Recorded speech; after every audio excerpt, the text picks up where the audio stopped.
Hola, ¿qué tal? Os cuento cosas. Bueno, yo, digamos que mi formato narrativo.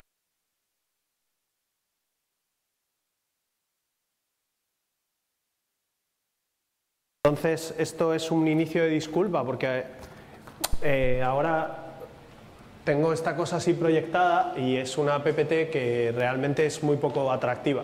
Vais a verla. Tiene mucho texto y en realidad es como una guía que me va a servir a mí para ir contando y que puede serviros a vosotros y a vosotras para ver por dónde vamos. Esto es así porque cuando hablamos del formato de esta charlilla, como está enmarcada dentro de esta idea del 98 Lab, y mañana tenemos una sesión que es más de trabajo de la gente que está en el 98 Lab, pues pensamos, digamos, en mezclar o en aprovechar tiempo para que no hubiera una parte, por decirlo de alguna manera, teórica mañana y mañana nos pudiéramos dedicar como a trabajar con la gente que está en el 98 Lab. Esto hace que esto sea una sesión un poco rara. ¿Por qué? Porque no es exactamente una especie de charla performativa donde yo hago un poco aquí el mono y hablamos y tal, y tampoco es exactamente una clase donde se puede contar qué es esto del transmedia. Es una especie de formato híbrido que yo no lo he hecho nunca, entonces no sé cómo va a salir. Además de eso, tenemos aquí una pizarra. Yo, precisamente por esta cosa del cuaderno, pues me gusta tener una pizarra o un elemento donde pueda dibujar, pero no sé dibujar, o sea, se dan... Quiero decir que lo más probable es que esto acabe como con cosas así, de estas que si luego lo ves fuera no significa absolutamente nada, pero a mí me es útil y voy a intentar que os sea útil también a vosotros y a vosotras. Entonces, vamos a entrar en materia. Hemos llamado a esta cosa que vamos a hacer ahora, no es que ahí haya faltas de ortografía, probablemente haya luego en la PPT y yo no me haya dado cuenta, pero en este caso no hay faltas de ortografía. Es decir, esto no se llama de cronología a cartografía, sino de cronología a cartografía. Es decir, de dos lugares distintos, ¿vale? Un territorio, una isla, que es cronología, que funciona, y ha estado funcionando y sigue funcionando de una determinada manera, y otra isla, que es cartografía, que funciona de otra manera un poco distinta, ¿vale? Y también por romper esta idea de que el transmedia es una cosa nueva, novedosa, súper innovadora. Eso está guay para vender cosas, pero no es muy realista. Entonces, ¿de qué vamos a hablar? Pues vamos a hablar qué es eso de la narración transmedia, vamos a hablar en qué se diferencia de otras narraciones, es decir, cómo es cronología y cómo es cartografía, ¿no? Cómo funcionan esos dos mundos. Y nos lanzo una primera pregunta que ¿es la Biblia una narración transmedia? Si fuera una narración transmedia la Biblia, imaginaos, todos los social developers y tal, pues estarían hundidos, porque no podrían decirnos, no, el transmedia es la forma más novedosa de comunicación, nace con la red y con la red de redes, y entonces la Biblia, desde el punto de vista de los habitantes de cartografía, es una narración transmedia. Y yo voy a intentar, sin hacer muchas menciones a la Biblia, porque honestamente no me la sé, explicaros cómo es cartografía y luego decidís si cartografía, si entre las narraciones que hay en cartografía puede entrar una narración como la Biblia o no, ¿vale? Entonces, vamos a empezar. Transmedia, pues tenemos muchas definiciones de transmedia. La primera definición de transmedia sería simplemente una léxica. Transmedia a través de los medios. A través de los medios, a través de los soportes. Un contenido que pasa a través de diferentes soportes. Por ejemplo, un capítulo de una serie de televisión que veis en vuestro portátil o en la tele, o incluso si estáis ya muy pirados, en la pantalla de vuestro teléfono móvil y no os importa dejaros los ojos, pues ahí también podéis, ¿no? Eso sería un contenido transmedia en el sentido de que va pasando de un medio a otro y realmente, o de un soporte a otro, mejor dicho, y realmente es el mismo contenido. ¿no? Es el mismo capítulo que simplemente lo veis en cajas de mayor o menor definición, más o menos grandes. Esto tiene también que ver con la idea de que estamos en un contexto en el que tenemos un montón de dispositivos variados que son a la vez muy específicos, pero indistinguibles. Quiero decir que el portátil hace una serie de cosas que no hace exactamente el móvil y no hace exactamente la tele, pero a la vez es una tele. Y el móvil es una cosa que nos sirve para llamar por teléfono, por ejemplo, pero a la vez es una especie de pequeño ordenador.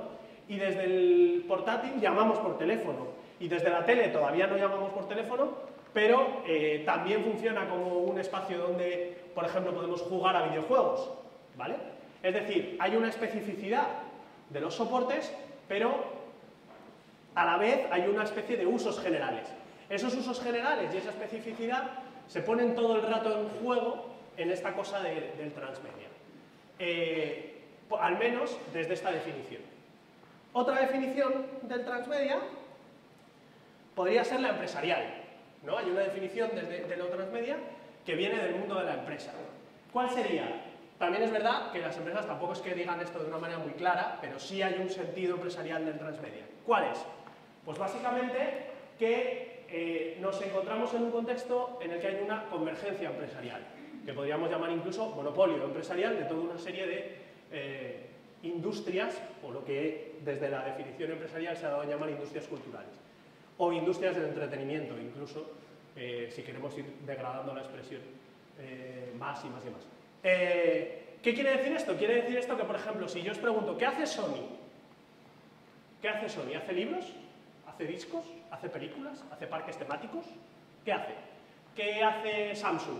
¿Qué hace? ¿Qué hace Virgin? ¿Qué? ¿No? Pues hacen todo. Son editoriales, son discográficas, son portales web, son salas de cine, son parques temáticos.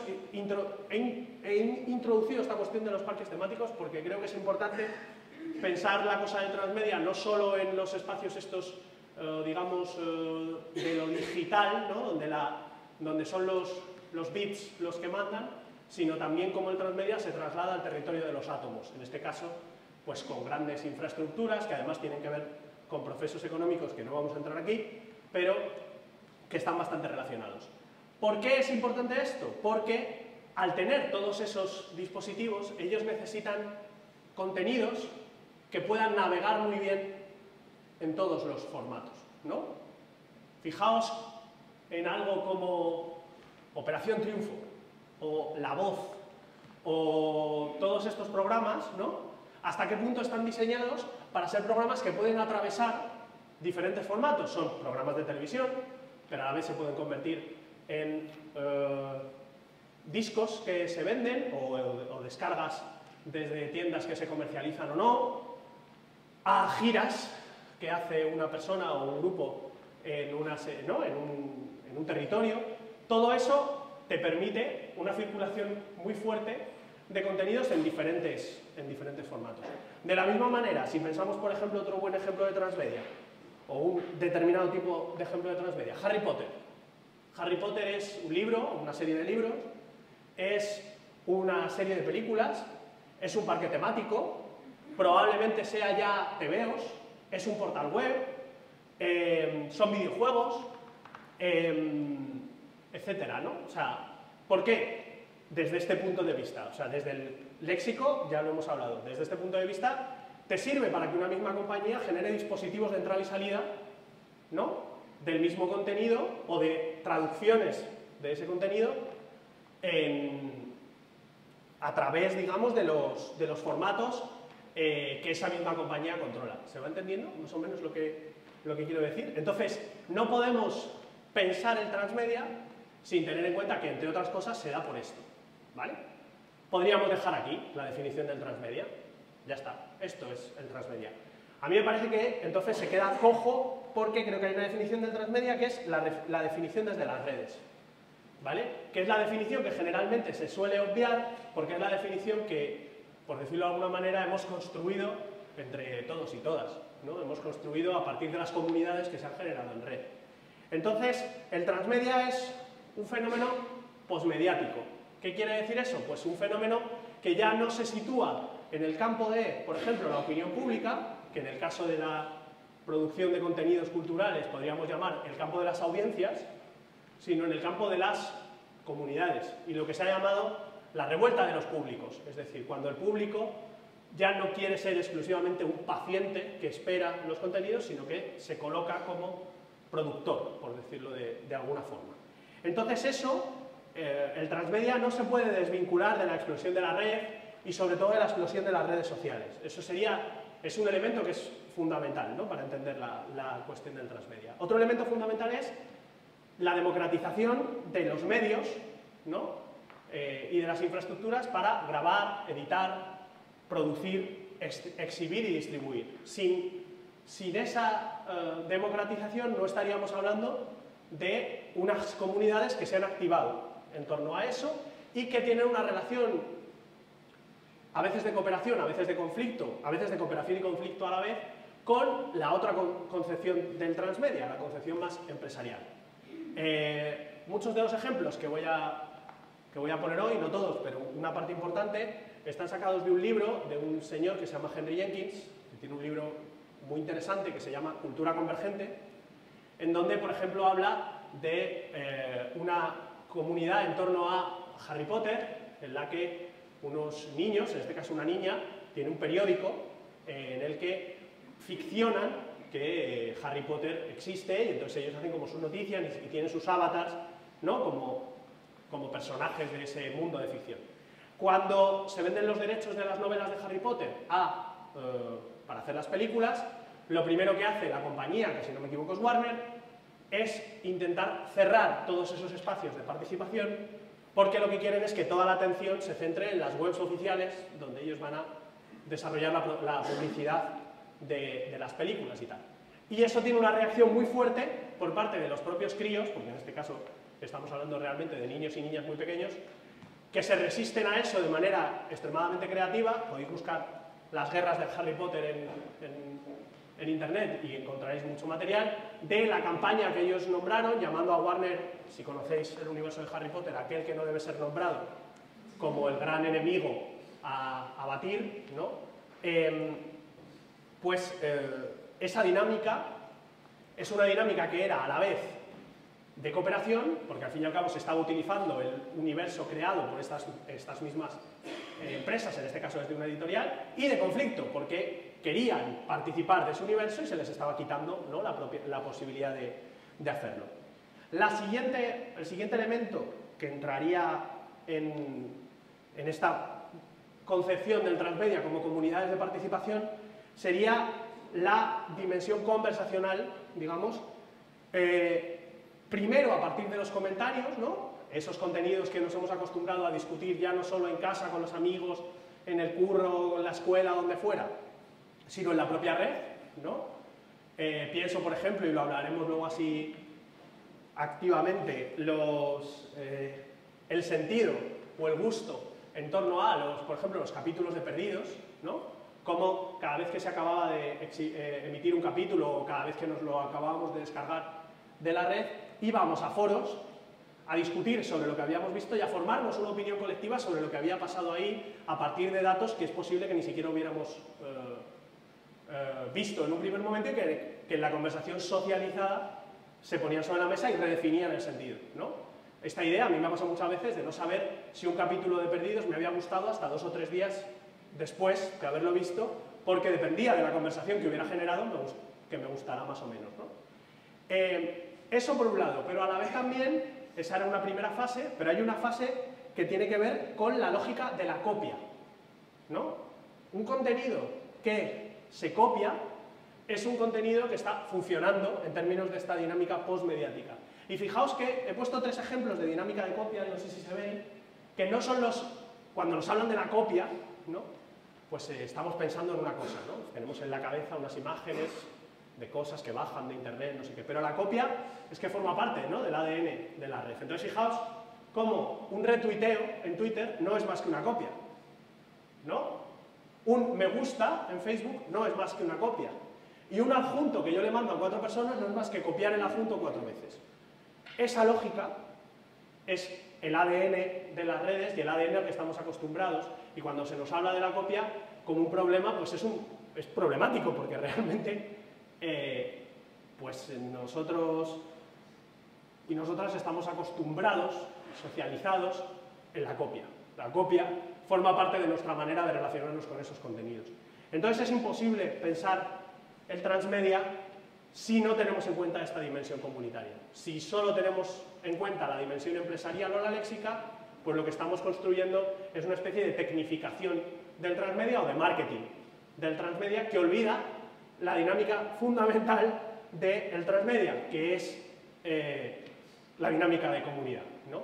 Por eso he dejado para el final, digamos, había hablado de un grado 1 de participación, que sería el de la viralidad, el que algo se copie y se distribuya, y habría un grado 2, que sería el de la reapropiación y la remezcla, ¿no? Ver algo que nos gusta, cogerlo y devolverlo, cambiándole el sentido, o no cambiando el sentido de manera radical, pero sí jugando con ello, etcétera, ¿no? ¿Se entiende por ahora? ¿Hablo muy rápido? O sea, es un hecho, hablo muy rápido, pero es demasiado rápido. Bueno, he puesto aquí una serie de ejemplos de memética en la red para que podamos entender algunas de las características que puede llegar a coger el transmedia, ¿vale? El primero, que está ahí arriba, ¿puedo venirme hacia acá? ¿No? ¿Me seguís oyendo? Vale. Este, ¿vale? Es un meme típico de 4chan. ¿Conocéis 4chan? 4chan es un foro de internet donde lo que se generan son este tipo de cosas y está elegido con toda la intención porque es uno de los lugares donde se ha formado una comunidad amplísima y extensísima que una de sus declinaciones más interesantes es un colectivo que se llama Anonymous, ¿vale? Fijaos hasta qué punto aquí estamos hablando de una simplicidad en términos icónicos, ¿no? Lo podemos decir desde el punto de vista así del criterio artístico, de la estética y no sé qué, pues esto no sabemos. ¿Esto qué es? ¿Esto es bonito? ¿No es bonito? En mi opinión es muy bonito, pero tiene como un juego con eso. Por otro lado tiene otro juego, que es un juego con un icono, ¿no? Que es un icono que viene de un cómic que se ha convertido en película. Y fijaos que cuando veis memes, ¿no? De Anonymous, de 4chan, etcétera, en torno a V de Vendetta, casi nunca se está remezclando el cómic, se está remezclando la película. Es la película, es decir, esa adaptación del cómic la que ha generado luego la dinámica viral y la manera en la que un montón de gente que no había conocido un cómic, por otro lado escrito a finales de los 80, le ha llevado a ese contenido y lo remezcla desde la fuente que conoce, que no es el cómic, es la peli, ¿no? Ese es un ejemplo. Otro ejemplo es Guerra de Cosas. ¿Conocéis Guerra de Cosas? ¿Puede levantar la mano quien conozca Guerra de Cosas? 3, 4, no está nada mal. Vale. Guerra de Cosas es lo siguiente, muy resumido. Este verano, el periódico El País, copiando una iniciativa de otros medios de comunicación estadounidenses, lanzó una cosa que se llamaba Guerra de Series, que era una dinámica de participación, ¿no? En el que se discutía cuál era la mejor serie, ¿no? Fijaos qué estupidez, ¿no? Ahora hay que elegir, una comunidad va a elegir la mejor serie, y entonces había cosas tipo, ¿qué es mejor, Los Simpson o Mad Men? Porque claro, además se reproducía esta lógica deportiva, ¿no? En la que se iban haciendo como cuartos de final, semifinales, la final y tal. ¿Por qué? Bueno, pues porque por un lado no tenían contenidos porque era verano, por otro lado no tenían contenidos porque despiden a sus trabajadores, en un tercer lugar no tenían contenidos porque pues realmente no sabían muy bien qué demonios decir de la televisión. Entonces se introduce esta cosa del juego que les permitía pues tener una presencia en redes sociales, no sé qué. Bueno, entonces un par de personas bastante inteligentes y bastante creativas, como son un señor bloguero que se llama El Emperador de los Helados y otro señor bloguero que se llama El Hematocrítico, que tiene un libro muy interesante, bueno, un blog muy interesante que es El Hematocrítico del Arte, que funciona mucho en los códigos de los que estamos hablando, lanzaron una iniciativa, un juego paralelo al del País, que era ¿por qué vamos a quedarnos en decir cuál es la mejor serie del mundo? Hablemos de cuál es la mejor cosa del mundo, y hagamos Guerra de Cosas, ¿no? Y además, introducir esa cuestión de la guerra, o sea, ¿pero por qué tenemos que tener una guerra sobre cuál es la mejor serie, ¿no? Entonces, si no lo veis, pues os digo que en cuartos de finales se enfrentaba, en concreto, la pizza e internet, los gatitos y la telefonía móvil, las neveras y creo recordar que era... Voy a mirar. Es que no lo veo bien. Ah, las neveras y el Segway. ¿Sabéis lo que es el Segway? Y luego estaba, por ejemplo, el cine y la siesta, combate a muerte, ¿vale? Bueno, la final, pues supongo que ahora mismo lo único que os interesa es saber quién ganaron. Ganaron, por supuesto, los gatitos, en una pelea sin cuartel entre los gatitos e internet. Lo cual además era, o sea, fijaos, no hablaríamos de los gatitos si no fuera por internet, y no hablaríamos de internet si no fuera por los gatitos. O sea, aquí podría, en vez de 4chan, podría haber un meme de gatos, ¿no? Vale. Y en tercer lugar, tenemos ahí abajo filete, ¿no? Filete. Bueno, ¿qué es esto? Esto es un meme que probablemente no conozcáis, que nace en un foro que se llama el Focoforo, en el que, en una discusión sobre, creo recordar que era la segunda película de Batman dirigida por Christopher Nolan, que en general en el foro mucho no había gustado, una persona entró y dijo la frase algo así como Christopher Nolan podría conmoveros rodando un filete. No tenéis ni idea de lo que es esto. Y entonces, alguien en el foro sacó un hilo que era filete conmovedor. ¿Vale? Entonces, filete conmovedor empezó funcionando como un meme y si buscáis cuando salgáis de aquí de nuevo en la red filete conmovedor, encontraréis textos, vídeos, numerosas imágenes como esta y muchos vídeos muy divertidos, vídeos en los que se graba un filete perdiendo líquido y con mensajes tipo no está perdiendo líquido, está llorando. O sea, todo el objetivo era conseguir emocionar a través de un filete, ¿vale? Bien. Sin esta explicación, eso, joder, no tiene mucho sentido. ¿No? O sea, yo os enseño eso y mira, qué guapo. Como que hace ahí un filete, ¿no? Vale, sí, más allá del juego de palabras entre ente y un filete, no. ¿Vale? ¿Por qué quería colocaros esto? Bueno, quería colocaros esto por varios elementos que he puesto ahí. Por un lado está el juego. El juego es esencial. Sin participación no hay comunidad, sin comunidad generalmente no hay mucho transmedia y sin juego no suele haber participación. En segundo lugar está la cuestión de la desmitificación, ¿no? Fijaos hasta qué punto todo esto son elementos que juegan con elementos del mainstream y los deconstruyen en otros términos, ¿no? Y lo devuelven de una manera lúdica. ¿Por qué? Pues porque lo lúdico circula mucho más rápido, circula mejor, se copia mejor. Mientras que lo trascendente tiene el peso que tienen las catedrales, ¿no? El peso que tienen las iglesias, el peso que tiene la religión. Paradójicamente, vuelvo al ejemplo de la Biblia funciona por su capacidad memética, por el mito que contiene, que se mueve de un sitio a otro y por una infraestructura bastante bien montada de difusión. En tercer lugar, yo creo que esto tiene bastante que ver con el punk, con lo que el punk era en los años 80 y con lo que podría ser el punk ahora. Es decir, muchos de estos elementos, no declinados así, pero desde el hazlo tú mismo, al humor, el juego con el poder en términos, en este caso con el poder mediático principalmente, pero no exclusivamente, con la dimensión de comunidad, etcétera, pues yo creo que esto a mí personalmente me remite al punk o a lo que mis hermanos mayores me contaban que era el punk. O me gusta creer que esto es punk, aunque a la vez estemos alimentando máquinas como las del transmedia que hemos estado hablando al principio, cosa que por otro lado también hizo el punk. Y luego hay un juego que es que manejan referentes de cualquiera o referentes que están en el mainstream o en la opinión pública y que son entendibles por cualquiera. Yo aunque no conozcáis 4chan, la imagen de V de Vendetta ya funciona, o referentes que solo tienen sentido en el interior de una comunidad, como el filete conmovedor, ¿no?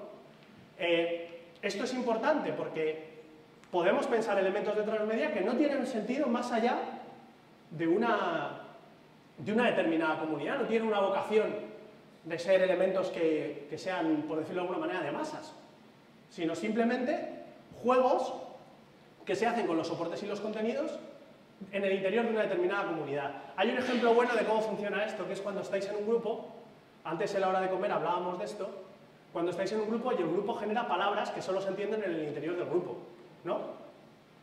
Eres un poco flosh. Esto me ha quedado muy pijo, pero bueno, podemos asumir a un grupo así un poco pijo. Quiero decir que las comunidades generan lenguajes, generan narrativas, y cuando tienen una serie de elementos, ya no es solo la manera de hablar, que es la primera manera de comunicación, ¿no? Y de viralidad y de memética, sino que es, pues, carteles como estos, o la guerra de cosas, etc. Y no solo eso, sino que estos tres elementos se dan en comunidades más o menos abiertas, más o menos cerradas, pero se ponen en relación con todo el mundo, en relativo pie de igualdad, a través de las redes. Eso es una dinámica postmediática, entre otras cosas, ¿vale? Por eso quería como introducir esta cuestión, porque si no va a ser muy difícil entender qué demonios tengo yo en la cabeza cuando digo transmedia, ¿vale? En resumen, pues eso, cultura mainstream y cultura de participación en red mezcladas. Probablemente habría que unir cultura mainstream y cultura de participación en red, ¿vale? En el esquema. Nos dan los elementos para tener una dinámica transmedia. Esto es la mayor innovación estética que vais a encontrar en esta PPT, para que os hagáis a la idea. Bien, entonces, ¿qué clase de ficciones son las ficciones transmedia? Pues aquí entra el meollo del asunto. Una ficción transmedia lo que rompe es el paso de lo que sería una obra singular a un universo habitable. Ahora explico mejor esto y ahora sí vamos a ir a la parte de la pizarra. ¿Qué quiere decir esto? Que las ficciones ya no son exclusivamente cronológicas, no describen los elementos de una historia en un determinado orden, aunque ese orden pueda estar desordenado, aunque el final pueda ir al principio, aunque, como pasa en el cine, lo único que hagamos sea escoger fragmentos de una historia para que, en relación al espectador, entendamos la historia completa sin necesidad de contar todas y cada una de sus partes, sino que lo que describen es un territorio. Lo que proponen es un mapa. Entonces, hablamos de ficciones que ya no se producen en línea, sino que son superficies. Entonces ahora me vengo aquí y voy a hacer una cosa, bueno, estéticamente brutal.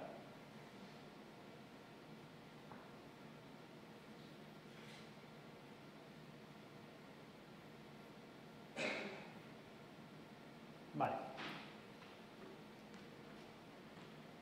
Voy a poner a este lado. Esto es una historia. Da igual el soporte en el que hayamos construido esa historia. Puede ser una novela, puede ser una serie, aunque si fuera una serie sería así, porque veríamos los capítulos, pero luego reconstruiríamos el orden completo, ¿vale? Puede ser una película, ¿no? La empiezas a ver, tienes una experiencia de visionado, de lectura, que en un momento termina y no hay nada más que saber sobre esa historia. ¿Vale? Creo que está claro. Luego, los elementos de esta historia, como decía, pueden estar contados así, o no, o pueden estar contados así, o de hecho solo ver esto y que de esto tengamos que inferir todo lo otro, etcétera, ¿no?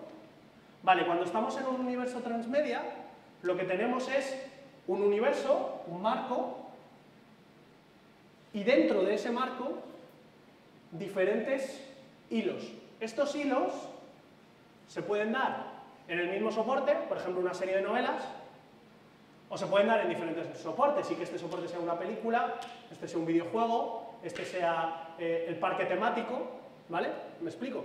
Entonces, esto, como ahora iremos viendo, tú cuando lo ves, cuando lo escuchas, cuando lo lees, tiene que tener sentido, ¿vale?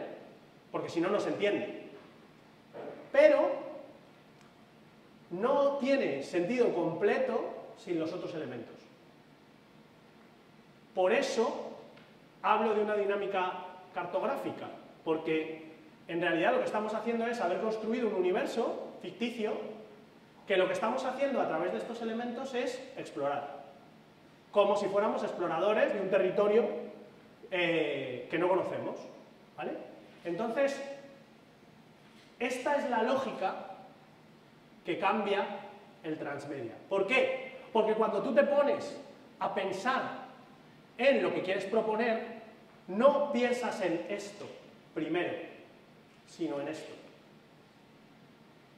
En el marco, en el universo en el que se van a desarrollar las ficciones que vas a poner encima de la mesa.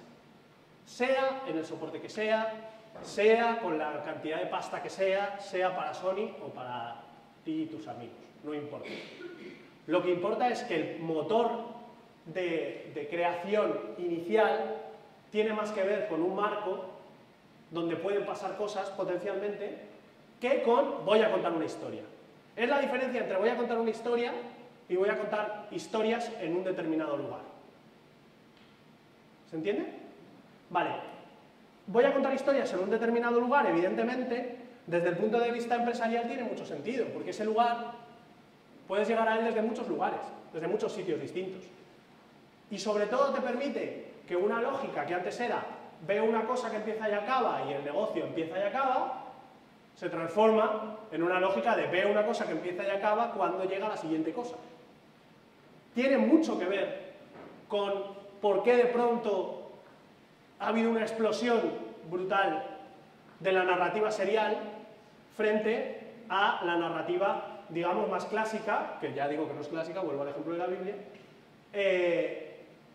que conocíamos de pues, un consumo de obras que empiezan y se terminan. Hay más motivos. Señalo un motivo de la explosión de la serialidad. En un contexto en el que nuestras vidas ya no están marcadas por una dinámica de producción económica ordenada, sino intermitente, es más fácil acceder a contenidos de manera intermitente que de manera serial. Es más fácil ver un capítulo de una serie de 40 minutos el lunes y el segundo capítulo el jueves que encontrar 2 horas para ir al cine el viernes. Porque nuestra existencia ya no está ordenada. Porque la cosa de lo productivo y lo reproductivo está estallada, porque la cosa de esa fábrica a la que voy a trabajar y de la que luego salgo ya no existe. Por todo eso hace que haya un estallido del tiempo y que los tiempos sean más repetitivos, más intermitentes y más breves.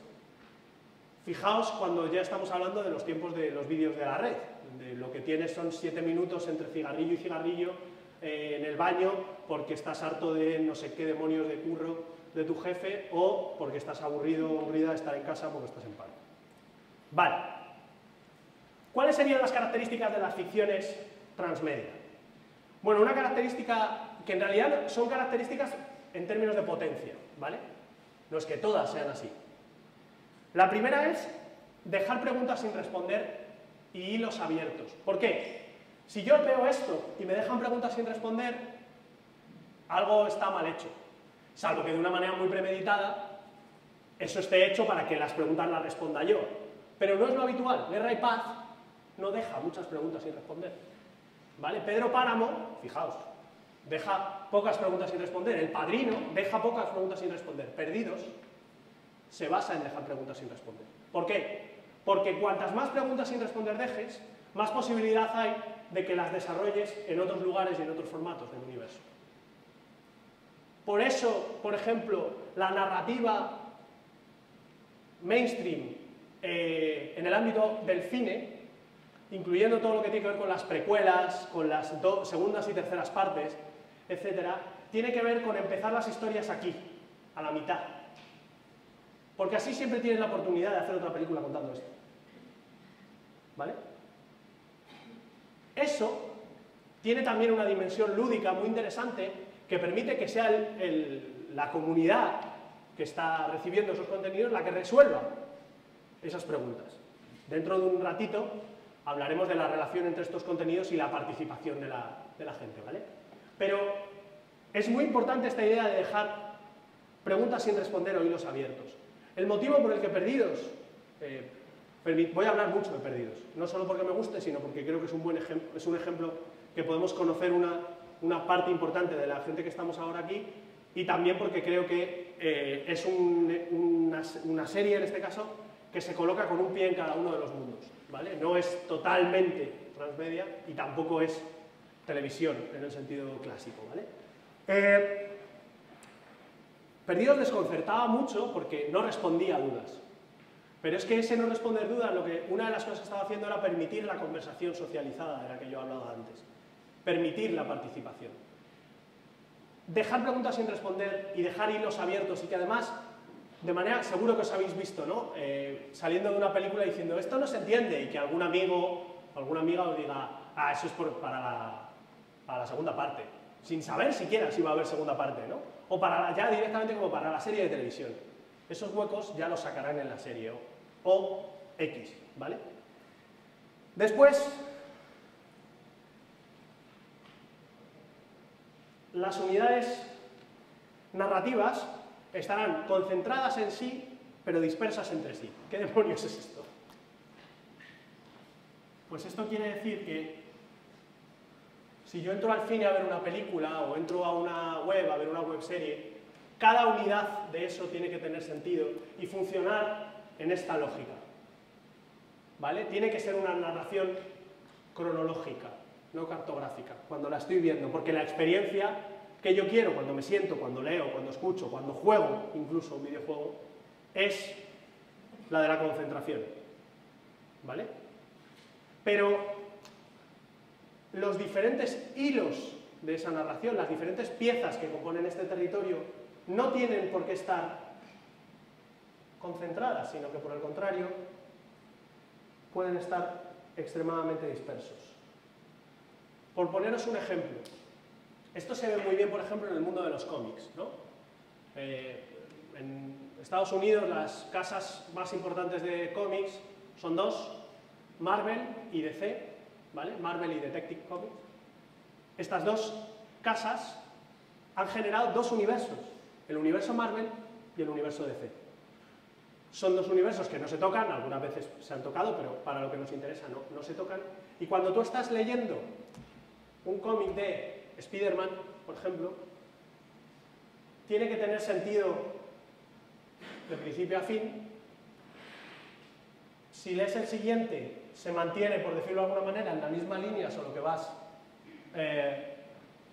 produciendo una lógica serial, ¿no? de lectura, pero de pronto tú puedes tener una llamada aquí, una nota al pie, que es, si quieres entender la relación entre Spider-Man y este personaje, lee Nick Furia capítulo 37, es decir, una cosa que está pasando aquí.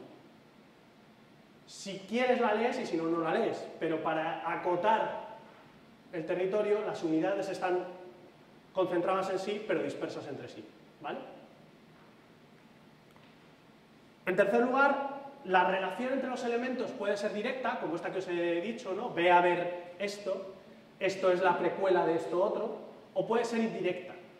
Os pongo un ejemplo, hay una serie de ciencia ficción que se llama Battlestar Galactica, que es una adaptación de una serie de ciencia ficción que se llama Battlestar Galactica, que después de haber emitido, no recuerdo si 7 o 8 temporadas, y haber terminado, se decidió hacer una precuela, ¿vale? La precuela de Battlestar Galactica, que se llama Caprica, no está permanentemente relacionándose con Battlestar Galactica, sino que tiene una relación que yo he llamado fantasmal. ¿Qué quiere decir eso? Que si la encuentras, genial, un añadido, pero si no la encuentras, tú puedes seguir disfrutando del contenido. ¿Por qué? Esto lo vamos a seguir viendo en este rato. Porque tú no sabes, cuando creas el universo, por dónde va a llegar la gente. Porque de pronto pueden llegar por aquí, cuando realmente el filón más importante de tu universo es este. Pero si llegan por aquí, ¿cómo vas a relacionar esto con esto? ¿Cómo haces un mapa de todo? Si el mapa, o sea, si el mapa del universo es más tupido y más complejo que el universo en sí, lo que genera es dispersión. Entonces, los elementos de relación no pueden estar todos absolutamente explícitos. Por eso se genera un juego y por eso es tan importante la conversación socializada en las redes. Porque eso lo que permite es nivelar el trabajo de atención de los diferentes tipos de lectores. Tenemos un tipo de lectores, un tipo de personas participantes de este universo, que son súper participantes. Son como, no sé cómo deciros, como serpas, que se saben perfectamente el camino, llevan viviendo en ese territorio muchísimo tiempo, conocen a todos los habitantes del territorio, la cronología, etc. Pero luego hay otros que somos turistas, que no entendemos por qué no sé quién se lleva mal con no sé cuál. ¿Qué hace la red? La red nos permite que los serpas nos digan a los turistas, no, es que en el capítulo 326 de la segunda crónica de Star Trek estos dos eran matrimonio y ahora ya no están juntos, entonces por eso se ha generado tal. Y además, en el universo paralelo 45, ¿vale? Esa gente, que nosotros denominaríamos chungamente freaks, no son freaks, son los que conocen el territorio. Y simplemente están tan loquillos como la gente que cuando iba a rollo colonial a África, pues se quedaba allí y se le iba la cabeza. Pero no tiene ningún... Es solo eso, es un conocimiento tan grande del territorio que acabas, pues, siendo absorbido, por decirlo de alguna manera, por el propio territorio. Pero son esenciales, son esenciales. Entonces, cuando esa gente está viendo Caprica y aparece un personaje que se llama X, ellos inmediatamente dicen, hostia, este va a ser el que luego su hijo no sé qué.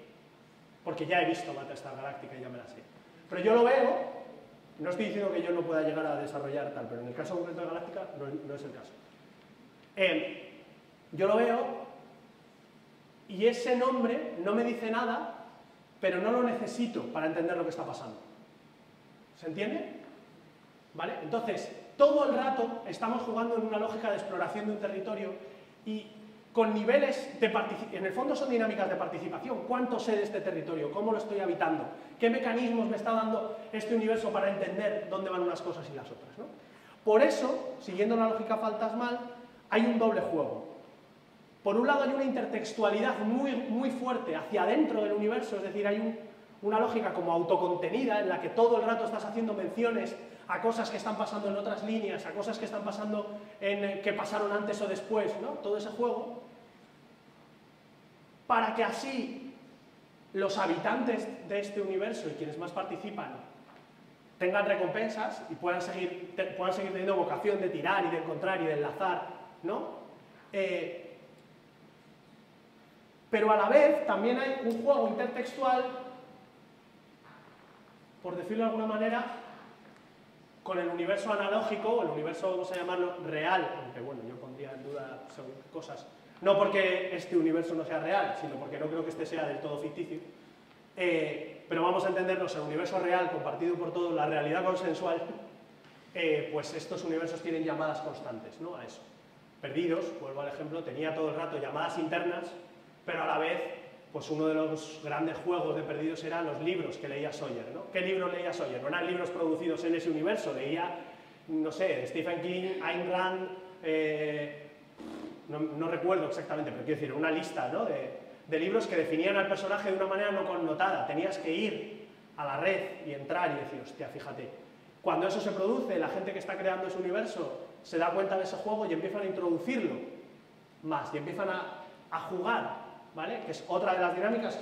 Antes, aclaro, antes cuando he señalado las estas, os recuerdo, ¿no? En los memes estaba la cuestión del juego. El juego es uno de los elementos esenciales, porque para las personas que estamos aquí, el transmedia nos interesa no solo como lectores, participantes, exploradores de esos universos, sino también porque nos apetece crear esos mundos, ¿no?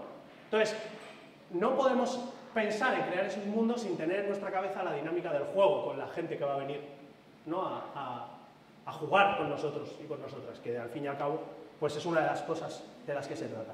Y por último, bueno, he apuntado que son narrativas generalmente seriales y siempre intermitentes, pero creo que lo he ido explicando ahora mismo, ¿no? Entonces ahí se hace una pregunta que es si se agota el territorio, ¿no? Siempre nos han dicho que la ficción es como una exuberancia, ¿no? Que decimos una frase de una historia y crece muchísimo, ¿no? Entonces, teóricamente, podríamos decir que el territorio de la ficción no se agota, ¿no? Bueno, pues sí, se agota. No sé si conocéis a un escritor de ciencia ficción que se llama Michael Moorcock. ¿Conocéis a Michael Moorcock? ¿Elric? ¿Suena? ¿Elric?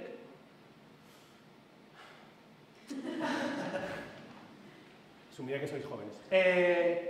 No, este hombre crea un concepto que es, bueno, es un concepto que viene de la física, pero que en la ciencia ficción está bastante explorado, que es la idea de multiverso. Él introduce una pelea en la dinámica multiversal que es el orden contra el caos, en vez del bien contra el mal, ¿no? Él rompe esa cosa que venía de Tolkien, bueno, y de las narraciones religiosas, especialmente las monoteístas, de los buenos y los malos, ¿no? Pues él plantea que no son los buenos y los malos, son las dinámicas del caos y las dinámicas del orden, y la pelea entre el caos y el orden, ¿vale? Esa es su propuesta. Bueno, Michael Moorcock, en un libro que tiene, hay un diálogo que a mí me gusta mucho, que es, hay un personaje que dice, pero entonces, potencialmente, pero entonces, la cantidad de universos que hay es infinita. Y el tipo con el que está hablando, que es un experto en eso de lo que están hablando, le dice, potencialmente es infinita, pero en concreto conocemos 6. ¿Vale? O sea, como sí, efectivamente, pues esto es igual. ¿La ficción es potencialmente infinita? Sí, pero se agota también. Ejemplos. Cuando de pronto estáis viendo una serie que os ha gustado un montón y de pronto os ponéis a verla, o un libro, y de pronto ya no funciona. Y no ha pasado nada, no ha cambiado nada. Simplemente tienes la sensación de que ya no hay nada nuevo ahí. Tienes la sensación de que ya has explotado todo lo que había que explotar, ¿no? Como que conoces todos los recovecos de eso. Pero como en la lógica de explotación de un determinado producto, siguiendo el ejemplo transmedia más ligado a lo empresarial, eso no se puede parar, porque se sigue, ¿no? Se sigue, se sigue demandando, que es mentira. Hemos construido que se tiene que seguir demandando para seguirlo comercializando. Te encuentras con que se están introduciendo novedades en un universo que ya estaba terminado, que realmente no había mucho más que decir sobre él, o que igual ese algo nuevo que hay que decir sobre él hay que esperar 3 o 4 años a habernos olvidado y que de pronto nos suene algo nuevo, ¿no? Es decir, esas ficciones cartográficas se agotan en el tiempo. Se produce una atrofia narrativa. Ya no tenemos la sensación de que son oasis fértiles donde puedes meterle y meterle y todo va creciendo y creciendo y creciendo, ¿no? Es como un Big Bang que se expande y en un momento dado pues deja de expandirse y se empieza a contraer. Entonces, ¿cómo podemos hacer en nuestros universos, en estos universos que creemos, que eso no suceda o suceda lo más tarde posible? Pues manteniendo una especie de fertilidad narrativa. A mí se me han ocurrido 2 elementos de fertilidad narrativa que pueden ser útiles. Uno sería que la narración siga estando conectada a ese universo de ficción con el universo consensual que conocemos. Porque entonces te va a seguir hablando de tu vida aquí y ahora. Y eso te va a permitir conectar cosas y te va a permitir seguir. Si este universo de ficción, que es de ficción, se en sí misma y ya solo habla de sí mismo, deja de funcionar, porque ya no conecta con la vida, ¿no? Entonces es más fácil que se agote. Y la siguiente es que hay gente que conoce este universo y tiene ideas sobre este universo mejores que tú. ¿Quiénes son esos? Pues los Sherpas, las comunidades.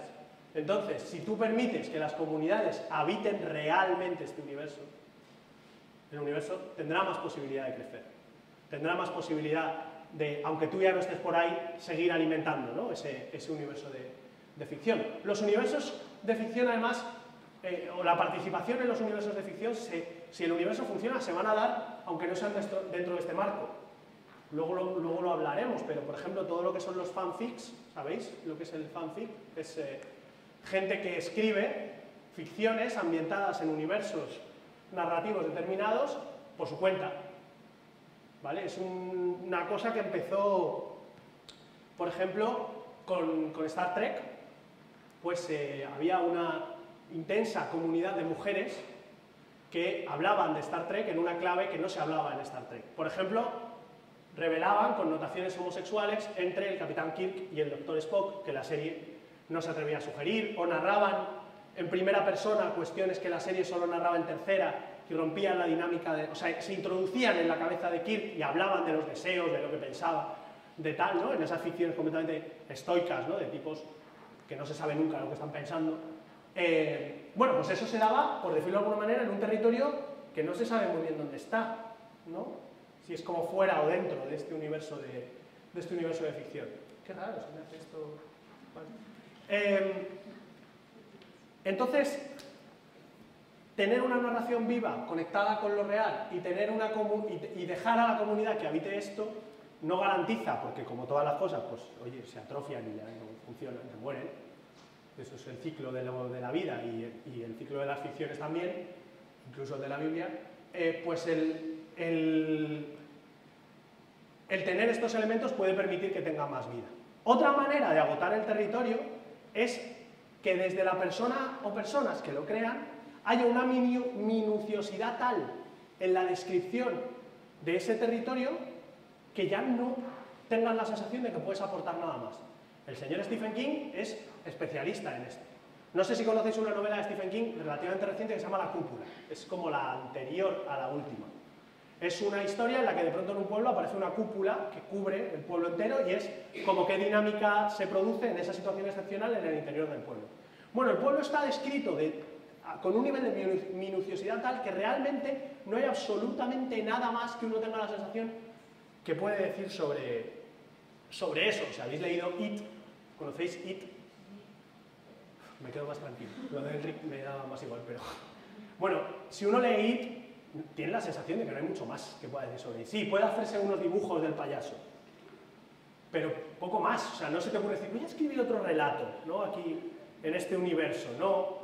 Sin embargo, con Perdidos, sí tienes la sensación de que tú tienes algo que decir sobre eso. También, obviamente, hay una diferencia temporal de dónde se han producido los dos sentidos. Pero creo que era importante para explicar la noción de territorio, la idea de que el territorio se agota, de que hay un momento en el que el territorio narrativo no crece más y que, por tanto, tiene fronteras, de alguna forma, ¿no? Está delimitado para apoyar la idea esta de que estamos hablando de una cartografía. En este modelo narrativo, nadie se hace la pregunta de si se agota o no. Es que cuando acabas de leerlo se ha agotado.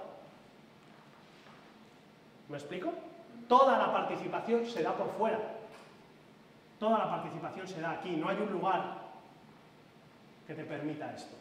Y también tiene mucho que ver con el hecho de la red, porque en muchos casos este entorno es una web. O es una suma de webs que están interrelacionados a través de enlaces. De tal manera que realmente sí puedes incluso cartografiar la superficie en la que ese universo se está desarrollando. ¿Se entiende? ¿Sí? Bien. ¿Qué pasa con eso? Imaginaos que vamos a ir a explorar un territorio. Explorar un territorio es un viaje. Y para un viaje uno se prepara, se organiza y luego lo realiza, ¿no? Y eso es un curro. O sea, no es precisamente liviano, ¿no? Fijaos cómo en un contexto en el que nos están todo el rato diciendo que las dinámicas culturales son cada vez como más... que tienen menos peso, que tienen menos fuerza, que el cuerpo se te... no sé, no te afectan, etc. El trabajo que tenemos que hacer para que esas ficciones el trabajo que tenemos que hacer como espectadores o como participantes de esas ficciones para acotarlas y para vivirlas es muchísimo mayor, porque yo aquí me veo una peli y ya está, no tengo que hacer nada más. Pero aquí puedo tener muchísimo que hacer. Entonces, por eso es importante que cada nodo tenga que tener consistencia en sí mismo, porque si no tiene interés en sí mismo, el nodo, no te van a entrar ganas de seguir explorando. Y si no tiene interés en sí mismo y solo tiene interés en relación al conjunto, no vas a entender nada. O sea, tú tienes que entender qué está pasando, entres por donde entres, o al menos entender que si te faltan cosas simplemente es porque tienes que seguir explorando. ¿Me explico? Y a la vez, cada uno de estos nodos tiene que aportarle al conjunto. Cuando hablamos, por ejemplo, de Harry Potter en términos de transmedia, hay una cierta perversión, porque de hecho las películas de Harry Potter no son más que adaptaciones de los libros. No aportan nada al conjunto, ¿no? Esto se debe, entre otras cosas, a que normalmente el universo transmedia, ahora ya cada vez más, pero no se piensa a partir del universo.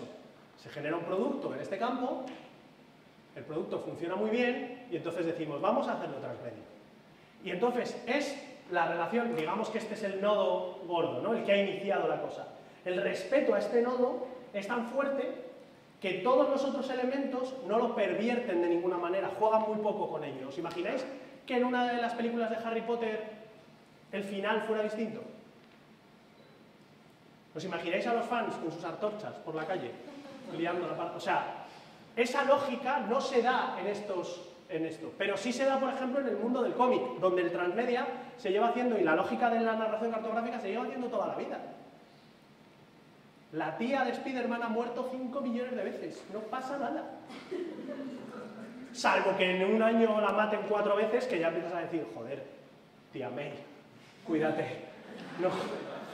Pero quiero decir, salvo esos detalles, cuando tú estás acostumbrado a una ficción que es mucho más participada y donde realmente el canon, por llamar canon al universo al nodo fuerte, no es tan fuerte, los juegos son mucho mejores. Normalmente en las fronteras, como casi todo, en las fronteras del universo de ficción se dan las dinámicas más heterodoxas y más interesantes, y en el centro del universo de ficción se dan las dinámicas más canónicas. Y la relación entre estos dos elementos es muy interesante, pero es que hay gente que entra por aquí. Entonces eso hay que tenerlo en cuenta, ¿no? Porque hay que pensar a la hora de diseñar un universo de ficción qué trabajo de atención le estamos proponiendo al espectador o al visitante, digamos. Entonces yo he puesto ahí 4 ejemplos, que básicamente sería el primero sería el trabajo extenuante. El trabajo extenuante es Matrix.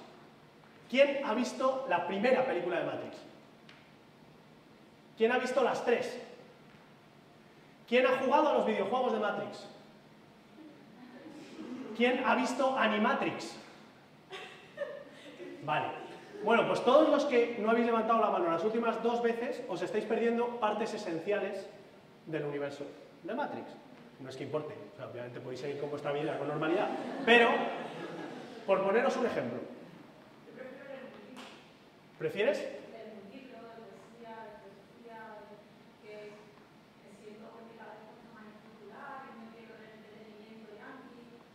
Bien. Bien. Supongamos que lo que estás haciendo es ver un documental interactivo sobre una comunidad brasileña que tiene ocupado un hotel, por ejemplo, en Brasilia. Estoy hablando de un ejemplo concreto. Y este documental te permite explorar la vida de todos y cada uno de los habitantes de ese hotel. Poco yankee, poco entretenimiento, poco Matrix, extremadamente real, muy interesante, y además el documental ha generado una dinámica de participación en el propio territorio, o sea, el equivalente bueno a montar un parque temático, que ha permitido que esa comunidad legitime el hecho de estar ahí, ¿no? A ti, como participante de ese universo, el trabajo que te requiere conocer toda esa realidad es enorme, es un trabajo súper extenuante. Entonces, a lo que voy es que a la hora de jerarquizar el universo hay que tenerlo en cuenta. Y no estoy diciendo que el trabajo extenuante esté mal, estoy diciendo que hay que saber que es extenuante. Me da igual si es un trabajo extenuante para un entretenimiento tipo Matrix, un trabajo extenuante para un entretenimiento tipo un libro de poemas que está distribuido en 4 redes y que además hay una dinámica audiovisual, ¿no? O sea, me refiero a eso. Tú cuando lees un libro de poemas aquí, ese libro de poemas que lees aquí lo empiezas y acabas. Y precisamente te estructura la cabeza en la medida en que es una unidad. Estas dinámicas también están muy relacionadas con el mundo en el que vivimos y generan dispersión. Y hay que tenerlo en cuenta a la hora de construirlo. Había una palabra por ahí arriba. Sí. Cuando habla de extenuación se refiere al hecho de crearlo, al hecho de percibirlo. ¿Es extenuante el percibirlo o el crearlo? Depende, o sea, crearlo puede ser extenuante dependiendo de los medios que tengas para crearlo. Pero me refería más a la relación que tú estableces con la comunidad que va a relacionarse con eso. Pero no a la persona que está viendo, entonces, ¿no? Sí, también a la persona que está viéndolo. Por un motivo, vuelvo al ejemplo de Matrix, que es el que me sé mejor. Hay un momento en Matrix que hay una persecución, y hay un personaje que se despista en la persecución. Y de pronto esa persecución vuelve, ese personaje aparece y salva la situación, ¿vale? Y tú la ves y dices, joder, qué fácil esto, ¿no? Qué pobre. De pronto aparece uno y lo salva y ya está. Bueno, resulta que en uno de los videojuegos de Matrix, una de las fases es conseguir que ese personaje llegue desde donde estaba hasta el lugar donde aparece en la película. Si tú sabes eso, cuando aparece en la película tienes el mapa completo, entiendes perfectamente lo que está pasando. Pero si no lo sabes, te falta un detalle, y ese detalle que te falta es esencial a la hora de valorar lo que estás viendo.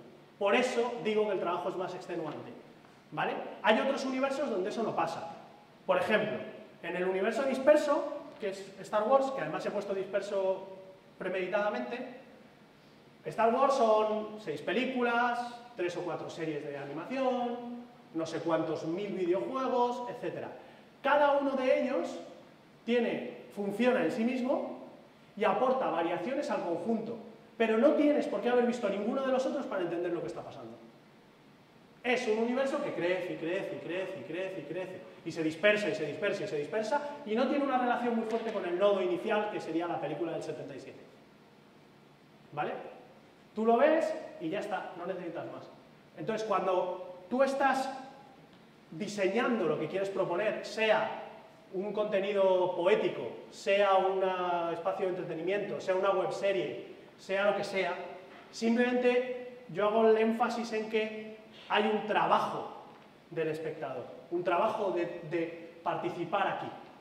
Que esa participación no la puedes dar por hecha y no es, por decirlo de alguna manera, gratuita.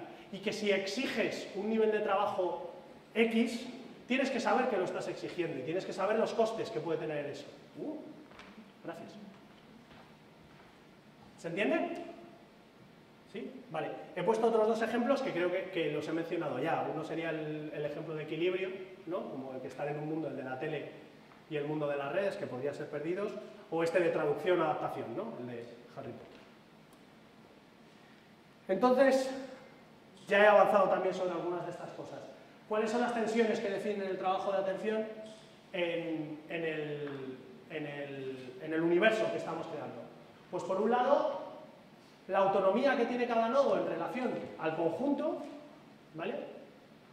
Y la comprensión de la totalidad, es decir, cuánto tenemos la sensación de que nos estamos perdiendo, cuánto necesitamos para saber y cuán sentido tiene aquello que estamos desarrollando, por decirlo de alguna manera. Mejor dicho, cuánto sentido tiene la manera de participación que hemos propuesto en esta clave, que es la clave en la que estamos acostumbrados a relacionarnos con los contenidos. Ver un pequeño fragmento de una webserie, leer un capítulo de un libro o un libro completo, leer un poema, ver una peli, etc. ¿vale? Otra de las tensiones es la cercanía o dispersión en relación al nodo fuerte. La idea del nodo fuerte es esta que había contado. Generalmente el nodo fuerte es aquella cosa que no estaba diseñada dentro de un universo transmedia y que por una serie de circunstancias explota como universo transmedia, aparece como universo transmedia. La relación que se suele tener con eso es una relación trascendente, de poca perversión sobre ese nodo, sobre todo cuando de lo que estamos hablando es de nosotros y nosotras como responsables del desarrollo de ese nodo. No es la relación que tienen las comunidades, que en muchos casos pervierten a saco el sentido de ese nodo, juegan con ello, etc. Pero de cara a desarrollar otros elementos, la relación de cercanía o no con el nodo fuerte es otro de los elementos de tensión, sobre todo de cara a por dónde entra uno al universo. Después habría otra cuestión que es el interés específico, ¿no? de cada nodo. No por el hecho de tener un nodo aquí que se relacione con este universo, nos va a permitir seguir explorando si este nodo no tiene un interés. Pero no un interés en relación a este universo, sino un interés específico.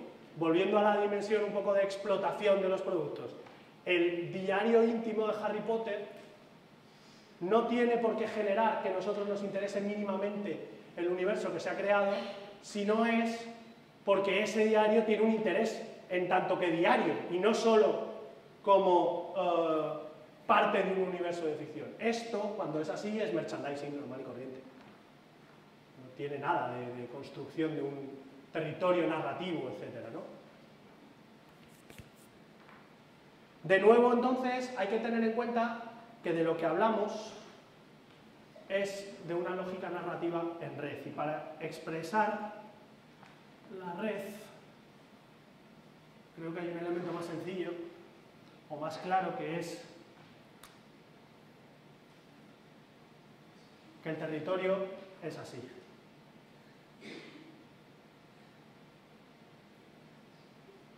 Como veis, dibujo muy mal. Bueno. De tal manera que estamos hablando de una cosa que no se distribuye solo sobre un plano, sino que esto puede estar en 3 planos diferentes. Es decir, la red, hay una definición hacker que a mí me gusta mucho de la red, que cuando se dice que la red es infinita, no es verdad. La red no es infinita en el territorio, no es infinita en su superficie, sino en su profundidad. Porque lo que estás haciendo es ir cada vez más hacia adentro, ¿vale? Cada vez explorando más la complejidad de un determinado nodo de esa red o de una serie de nodos, etc. No es una lógica que se produzca así. Digamos que no hay nada más 3D que una red. Incluso una red que se da en lo analógico, porque los niveles de interacción en la red no son superficiales, son muy variados. Y eso también hay que tenerlo en cuenta, es decir, tú tienes, cuando produces un universo transmedia, tú sabes que vas a tener nodos muy fuertes que van a acarrear la mayor cantidad o una cantidad mayor de atención, nodos más dispersos, nodos que pueden funcionar solo porque se relacionan irónicamente con este y que si lo que hacen es guardarle un respeto tremendo, no van a servir para desarrollar el universo, etc. ¿Se entiende? ¿No? Sí. En un universo, el centro suele estar colocado en el nodo fuerte, sea el centro lo que sea, ¿vale? La relación con ese centro suele ser de respeto cuando está muy cerca de ese nodo. Y más irreverente según se va colocando en la superficie, ¿vale? Por ejemplo, los elementos más irreverentes se dan en los lugares que son de frontera, en los que producen los propios fans, ¿vale? Volviendo al ejemplo de los cómics que juegan más o se arriesgan más con la identidad de los personajes X del universo son aquellos que no forman parte de las colecciones más canónicas, por decirlo de alguna manera. Y el juego con esas colecciones más canónicas es lo que les da su relevancia. ¿Se entiende mejor?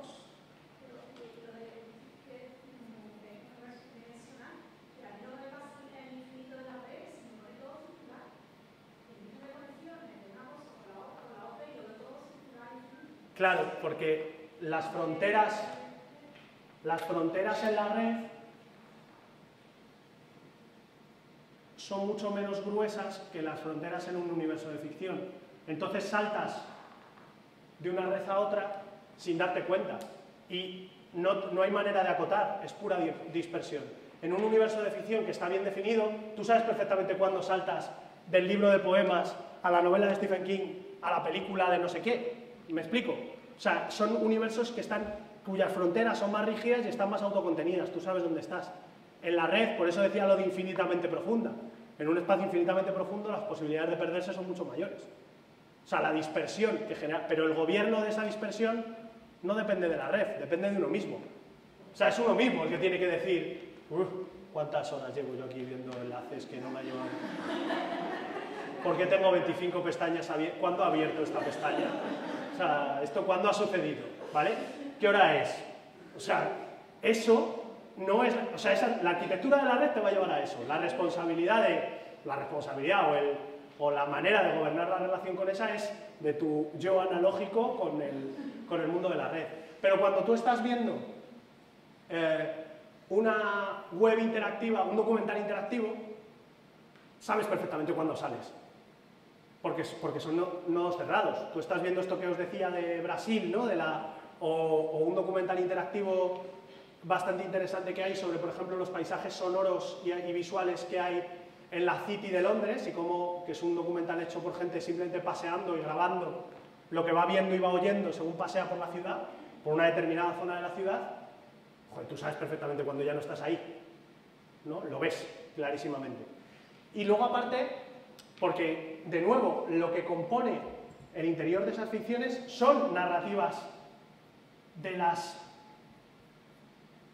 cronológicas, ¿no? De cronología, ¿vale? Solo en relación unas con otras entiendes que estás en un universo cartográfico, pero tú cuando dejas de ver esto no sigues en este universo, te sales de nuevo al mundo analógico y luego vuelves a ponerte tu peli o a leerte tu libro o a lo que sea, pero cuando estás en la red es que no sales, pasas de una a otra, ¿vale?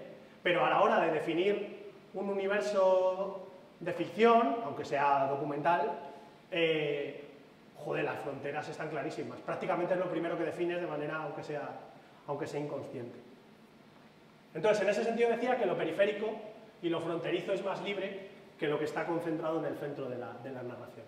Esto, a ver, cuando luego uno se pone a trabajar sobre un proyecto transmedia, créanme que no es la manera en la que lo aborda. Solo son elementos que uno, de manera consciente o inconsciente, va teniendo dentro para luego tener cuidado, para luego decir, joder, pero es que esto igual, o sea, no puede ser que la gente necesite, por poneros un ejemplo, haber leído el Twitter ficticio de este personaje para entender por qué actúa así en esto. O mejor dicho, vale, lo hacemos así, pero asumamos que va a haber mucha gente que no va a entender nada. Y hay una parte que dices, guay, que busquen. Perfecto. Vamos a hacerlo lo suficientemente bien como para que salga el impulso de explorar, para que salga el impulso de buscar, para que lleguen hasta ese Twitter, ¿no? Por poneros un ejemplo biográfico de curro, ¿no? Yo con otro compañero desarrollamos un proyecto de serie en el que había un personaje que no salía nunca, porque toda la serie se desarrollaba en una habitación y había un personaje que estaba fuera y no estaba, ¿vale? Ese personaje era el único de toda la serie que tenía un Facebook y un Twitter. Todo lo que le pasaba a ese personaje estaba ahí, no estaba en el otro lado. Pero tú no necesitabas, hasta que la serie no iba muy avanzada, leer eso para entender lo que había pasado con ese personaje, porque había un momento en la serie en la que desaparecía y solo se explicaba desde el otro lado. Pero ya estabas metido en el universo, ¿vale? Entonces, simplemente es tenerlo en la cabeza. Esto es un ejemplo como podría haber mil y seguro que eso os ocurren otros, ¿vale? Bien, entonces, la clave del asunto es: podemos desarrollar un universo transmedia, pero no será un universo transmedia, por decirlo de alguna manera, real, si no tenemos en cuenta la dimensión de participación. Sin la participación no hay transmedia. Y luego podemos ver, yo he hecho como una especie de jerarquía de qué tipo y qué niveles de participación estamos hablando. Que de alguna manera, no sé si conocéis las 4 libertades del software libre, pero es una especie de traducción de las 4 libertades del software libre. La primera es el grado 0, que sería la escucha. O sea, la manera de participar de la comunidad en relación al universo es que lo escuchan, o lo ven, o lo leen, ¿vale? Y eso es lo máximo que pueden hacer. Esta sería la lógica del espectador tradicional, ¿no? Va al cine, ve una serie, lee un libro y ya. Eso es su relación con el universo de ficción. El grado 1 sería una escucha socializada, es decir, veo, leo, escucho y luego me voy al ámbito de las redes y opino y pongo en relación eso con otra gente y redefino, reconstruyo y me explico la relación con ese universo. ¿Vale? El siguiente nivel sería lo que hemos llamado interacción productiva. ¿Qué sería una interacción productiva? Pues todo lo que son aquello que yo produzco en el universo de la serie, pero que por la dinámica que que produzco en el universo de ficción que he creado, pero por las libertades que el propio universo me permite en términos de participación, no está dentro del universo, estaría en sus fronteras. Por ejemplo, un relato que se sitúe en el universo de Star Trek, como ponía el ejemplo antes, en torno a la relación homosexual de Kirk y Spock, se relaciona con el universo, pero los responsables, entre comillas, los dueños de esa ficción, no me dejan insertarlo en la ficción. No me dejan decir en el interior de la ficción, esto es verdad. ¿Me explico? ¿Vale? Pero, desde luego, yo estoy produciendo una dinámica de participación. Y la ficción que se ha construido tiene unas características que me permiten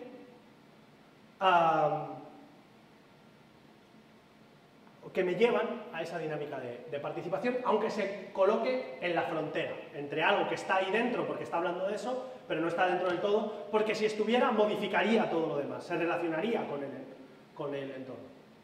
Entonces, el nivel último, que sería el grado 3, libertad 4, porque hemos empezado por 0, sería, en vez de la interacción productiva, la inserción productiva, es decir, el momento en el que el universo de ficción me permite introducirme como participante y producir en pie de igualdad y modificar en pie de igualdad ese universo. ¿Se entiende? Es decir, sería el momento en el que el universo me permitiría decir, sí, Kirk y Spock tienen una relación homosexual.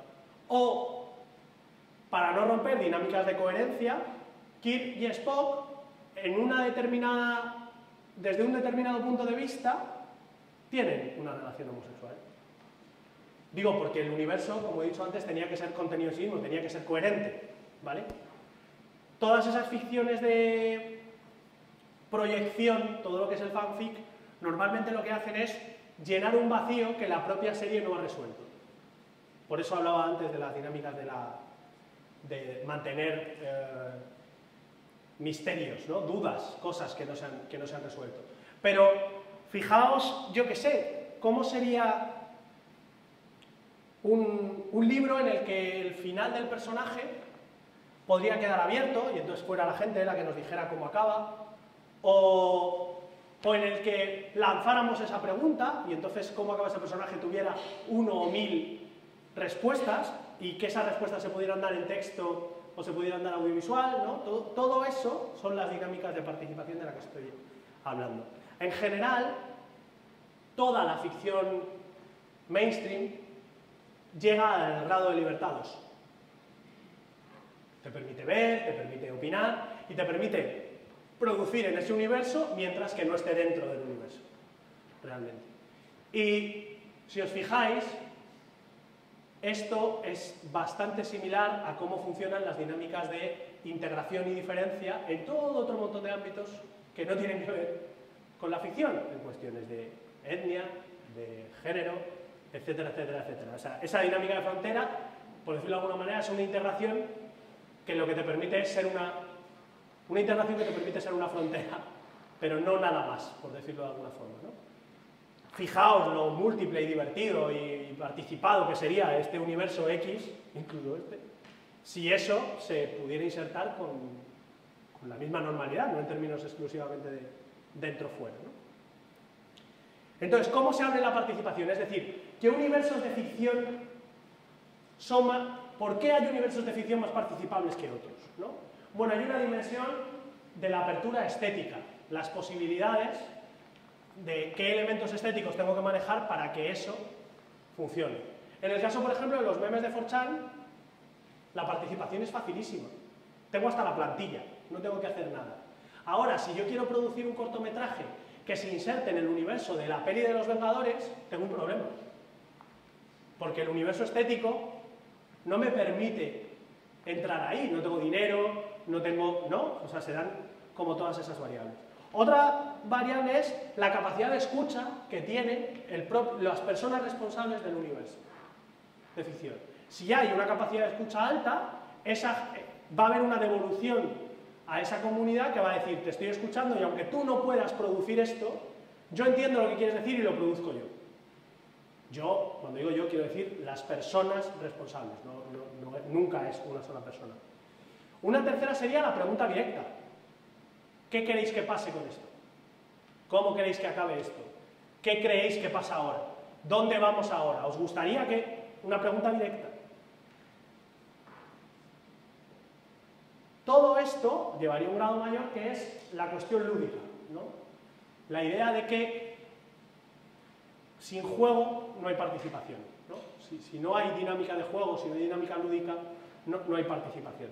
Pongo de nuevo el ejemplo del documental interactivo. El documental interactivo, una de sus características fundamentales es que es mucho más divertido hacerlo que verlo, ¿no? Este ejemplo que yo os ponía antes del visionado de los paisajes de la City de Londres, ¿no? Que lo podéis encontrar en internet. Lo chulo de la construcción de ese modelo de documental, en realidad el documental como tal es la narración de un proceso, y lo divertido y donde te apetece participar no es en el documental, es en el proceso. O sea, lo que te apetece es irte allí, cogerte una cámara, darte tu paseo, subirlo a esa red, etc.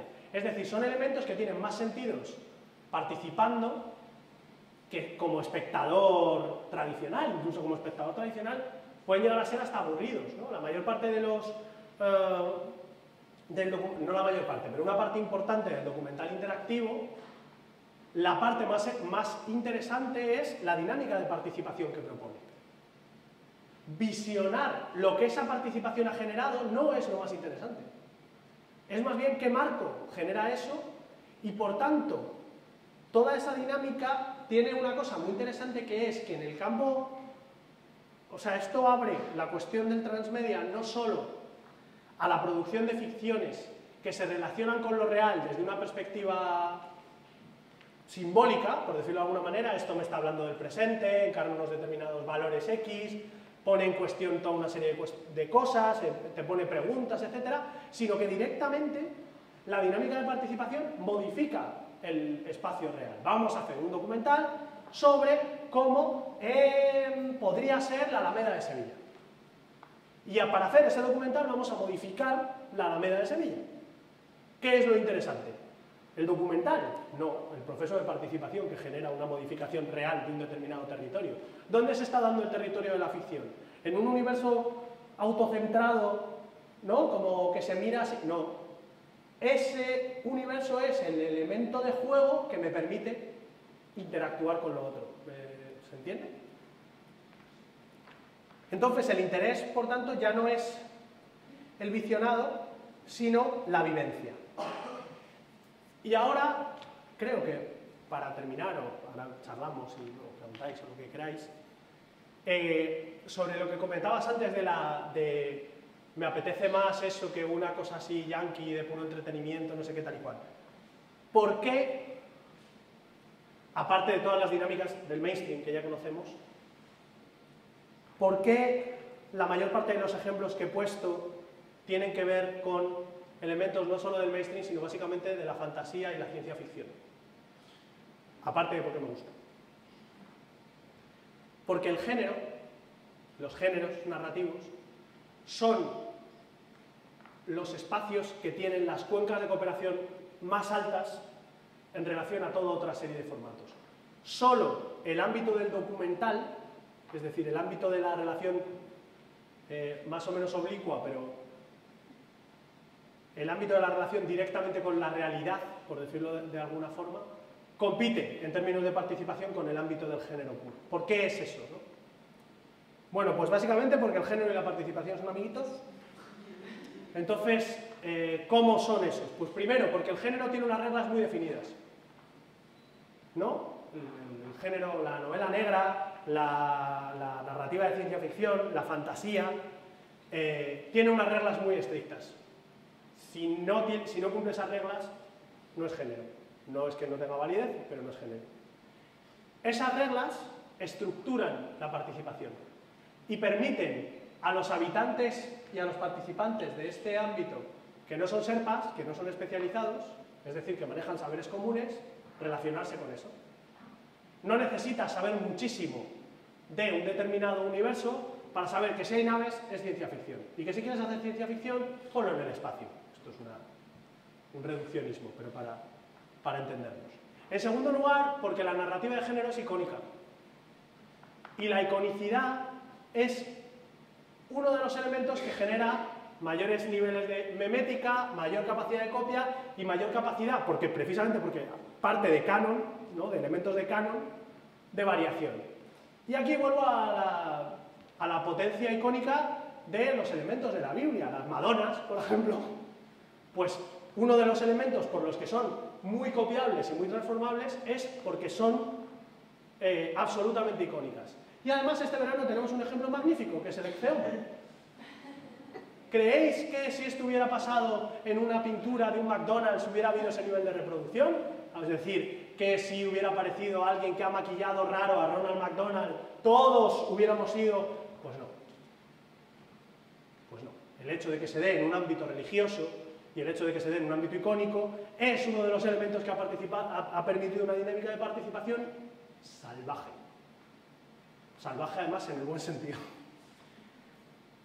Y en último lugar, porque las comunidades en torno a las narrativas de género, es decir, las comunidades de fans, son las que están más organizadas, las que llevan más tiempo funcionando como comunidad y por tanto las que tienen los saberes y y las dinámicas de interacción para saber cómo habitar estos mundos. No quiere decir que en otros ámbitos no se pueda dar, pero sí que hay una historia del ámbito de las comunidades de fans en torno a la ciencia ficción desde los años 40, desde los años 50, en el ámbito de la fantasía, más o menos desde el mismo momento, a todo lo que son las ferias donde se dan dinámicas de red en el mundo analógico. Toda esa lógica de participación lleva entrenada mucho tiempo y por eso son las comunidades que están más preparadas para abordar esa cuestión.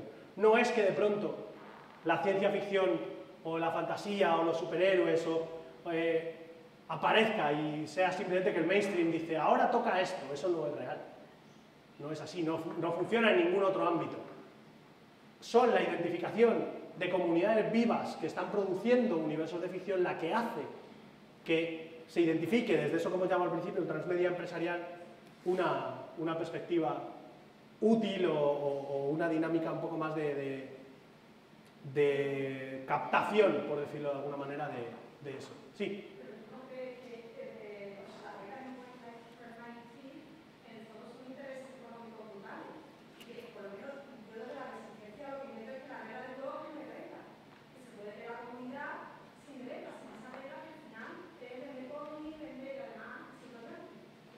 Yo no, o sea, creo que es difícil construir una conversación entre yo creo y yo no creo, pero si entramos en yo no creo que se pueda construir una comunidad sin reglas. No lo creo para nada, al contrario, creo que cuando hay una comunidad de reglas y esas reglas están bien estructuradas hay más comunidad. Pongo un ejemplo, la cultura libre.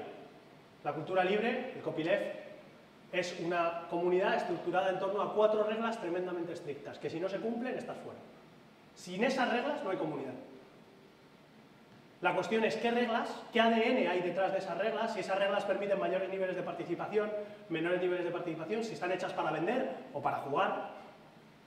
Eso es lo que se pone en juego, no el hecho en sí de que haya reglas o no.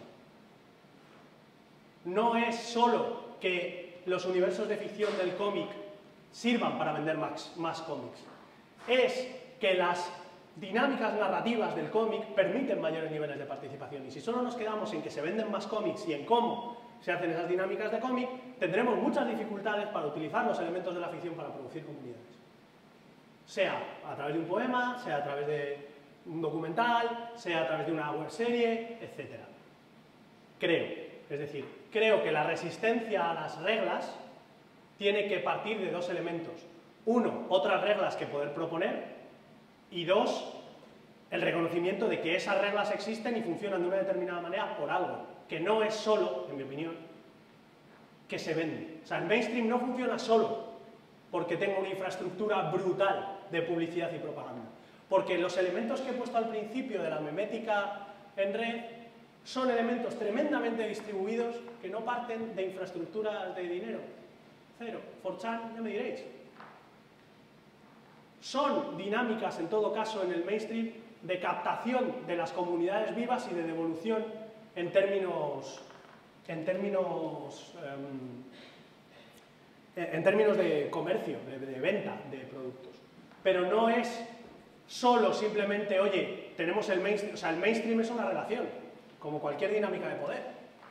Por eso se dan dinámicas de bromear con los carteles de las películas. Por eso que refuerza los elementos refuerza la dinámica de venta, al fin y al cabo sigue reproduciendo la memética en torno a esas ideas, ¿no? O la pervierte. Pues es posible que no tengamos por qué elegir una cosa u otra. Puede reforzarlas y pervertirlas. Y que eso sean las dinámicas de resistencia, no 2 lugares estancos. Sino, además, a mí personalmente es que me costaría mucho vivir en la cotidianidad, en lo concreto, desde esa perspectiva. Pero a mí me flipa Matrix, o sea que tampoco... ¿Quién sabe? Vale, por último, quería marcar 2 líneas de tensión, para que veáis que no vengo solo aquí rendido al mainstream. Quería plantear 2 líneas de tensión que me parecen importantes a la hora de abordar esta cuestión. La primera es la cuestión de la propiedad intelectual. ¿Quién es el propietario de todo esto?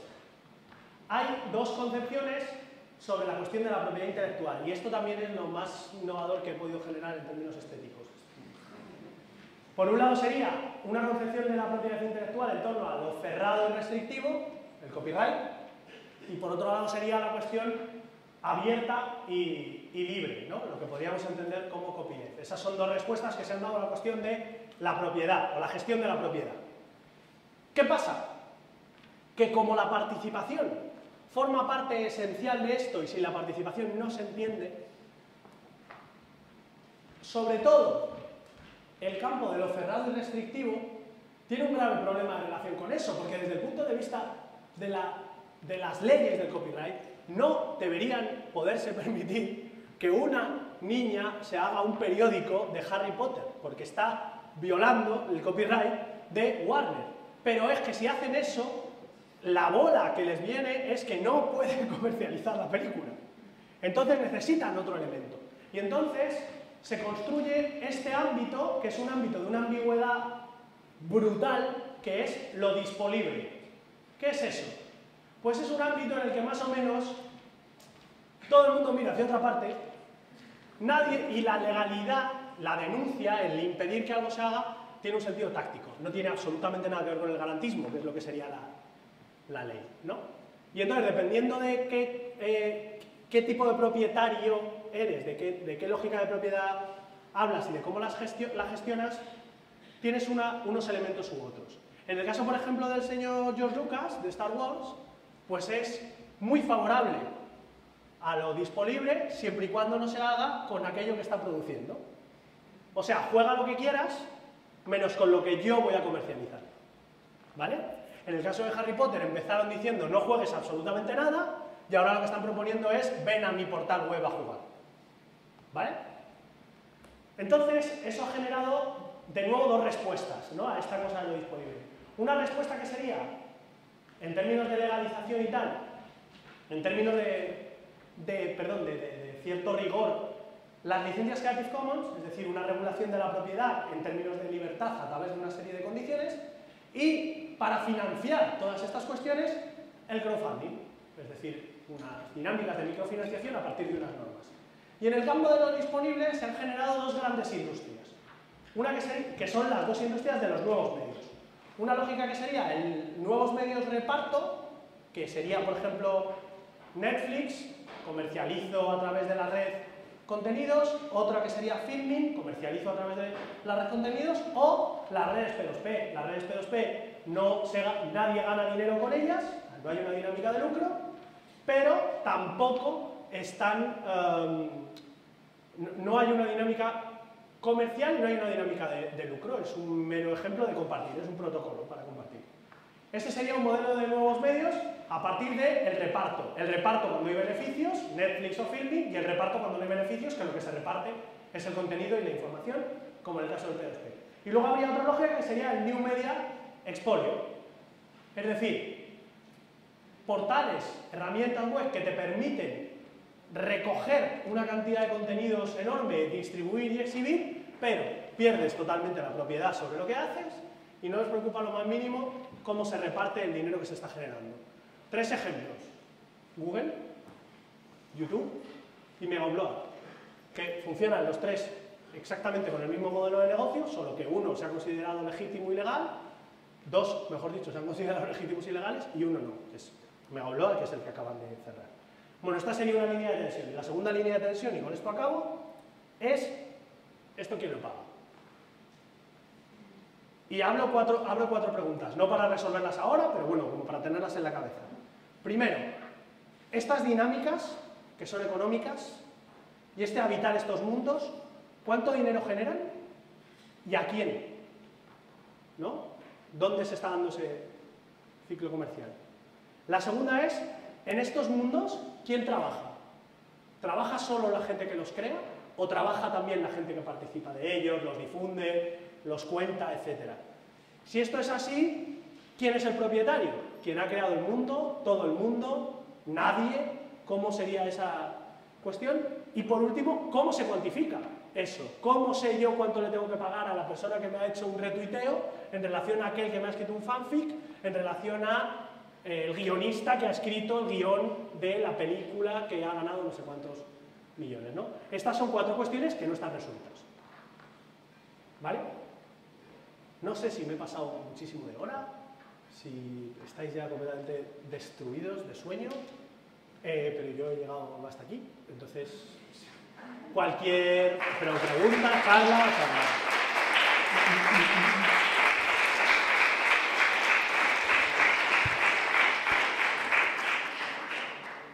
Como veis, efectivamente las ilustraciones han sido lamentables, pero a mí me ha sido útil.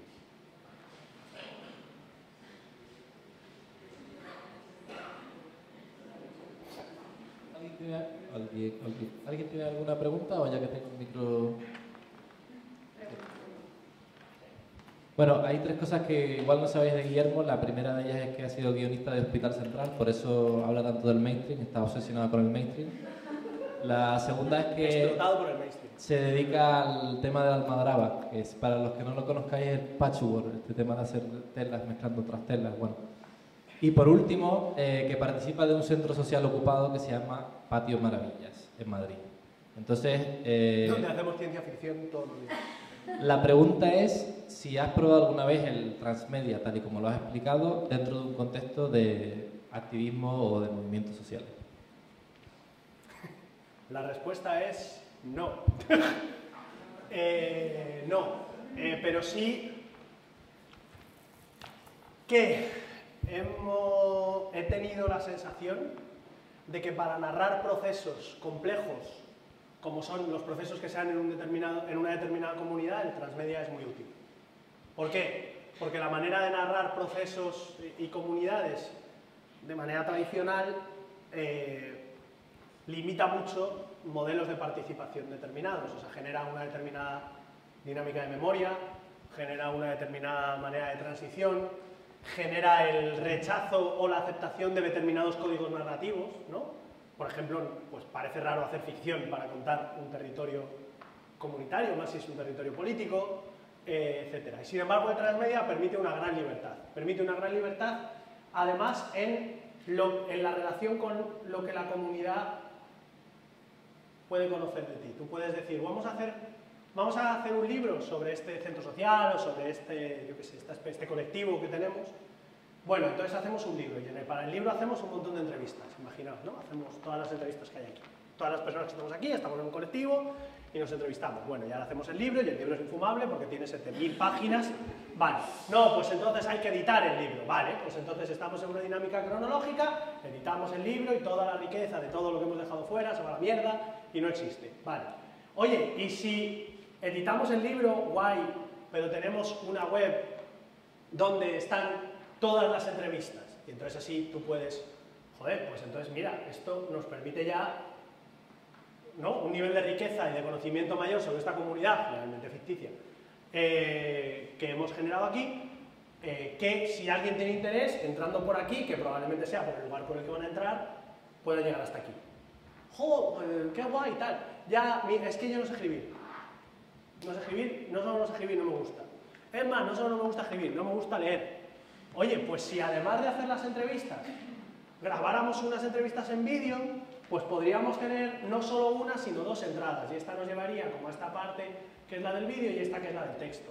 Pero es que además si este texto lo organizamos a través de tags, por ejemplo, que esto, por ejemplo, sí lo hemos hecho por primera vez este año, lo hemos hecho en el patio. Siempre hemos tenido unas dificultades muy gordas para contarnos, como creo que la mayor parte de los centros sociales. Es decir, ¿cómo demonios cuentas un espacio de participación multinivel donde hay como un montón de gente que hace cosas muy distintas, ¿no? Y de pronto los tags nos servían. ¿Qué somos? Y boom, una nube de tags. Guay, pues ya está, ya se ve. No tenemos que concretar en una cosa. Eso viene de las narrativas, que es una nube de tags más que un mapa. Y además, si tiene enlace, coño, pues si dices, yo qué sé, teoría queer, pues desde teoría queer, pum, entras a todo lo que sea que hemos generado aquí de teoría queer, si lo hemos etiquetado bien, si no puedes llegar a lugares muy locos. Pero bueno, entonces, esa dinámica cartográfica sí abre, sí nos permite abordar las narrativas. Y creo que eso, por ejemplo, de cara al documental, ¿entendido? O a las obras de no ficción, para no llamarlo documental, para no usar, vamos a intentar no usar palabras que hagan que nos entendamos todos. Obras de no ficción, pues sirven, por ejemplo, para narrar territorios afectivos, territorios políticos, territorios físicos, sirven mucho. Y que los trayectos que uno puede hacer para llegar a los sitios sean variados, está muy bien, porque además te permite... El transmedia rompe también una lógica, que también es muy monoteísta, que es la dinámica de la narrativa unitaria.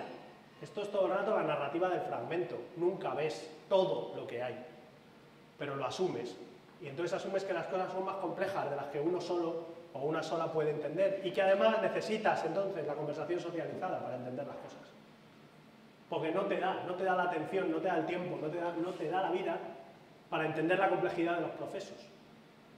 Pero sí te da la vida para entender bien una parte y puesto en relación con otras vidas, entender otra parte. Hay un proyecto muy interesante de Transmedia, que supongo que conoceréis, que se llama 15MCC, que es un documental en torno a las movilizaciones del 15M, sobre todo las acampadas del año pasado, que tiene 3 dispositivos de contarse. Uno es un documental, es un documental basado en entrevistas, todas las entrevistas están disponibles en la red ya. Además del documental hay un libro que es la transcripción de todas las entrevistas completas, y además hay una wiki donde están todos los conceptos que se manejan en el libro, toda la cronología que maneja el libro, y una cosa que han llamado banco de ideas, que son como ideas que no se llegaron a concretar en esos días, pero que estaban ahí y que otra gente puede poner en marcha y desarrollar. Pues me parece que es una manera bastante interesante de abordar un fenómeno complejo, que probablemente desde una narrativa cronológica nunca habría abordado o se habría planteado abordar desde esa complejidad. Probablemente esto también pone en crisis la idea de autoría. ¿Por qué? Porque en la dinámica cronológica de lo que se trata es de dar tu visión puramente subjetiva sobre un determinado proceso. En el momento en que abres la dinámica de participación, tu visión subjetiva está guay, pero es una entre otras. Y ahí hay una dinámica de jerarquía que obviamente hace que el transmedia se vea desde determinados sectores de la cultura como una cuestión, pues eso, lúdica. Y es que en la cultura lo lúdico siempre está muy mal visto, porque como es religiosa, pues reírse y pasárselo bien es como chufa, ¿no? Había otra pregunta, creo, por ahí arriba. Había un montón de preguntas. Bueno, preguntas, o tantazos, no sé.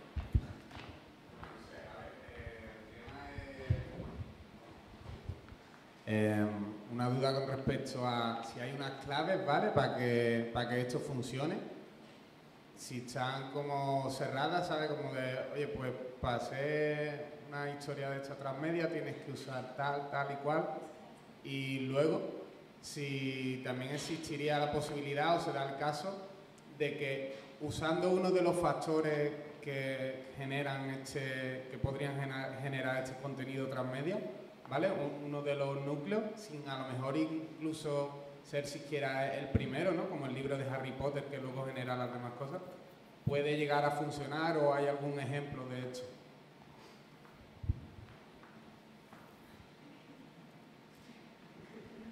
Con respecto a las claves para que funcione, yo creo que no hay, que lo que hay son principios generales de funcionamiento. Si supiéramos cuáles son las claves para que algo funcione, todos lo haríamos y dejaría de funcionar. Entonces, no vale, porque la repetición atrofia. Para mí sí hay principios.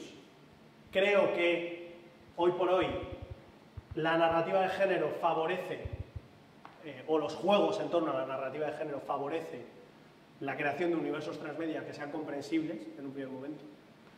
En segundo lugar, creo que precisamente porque estamos hablando de una narrativa cartográfica, la propuesta en la que directamente tú de lo que estás hablando es de un mundo, te permite elaborar partir de ahí, ¿no?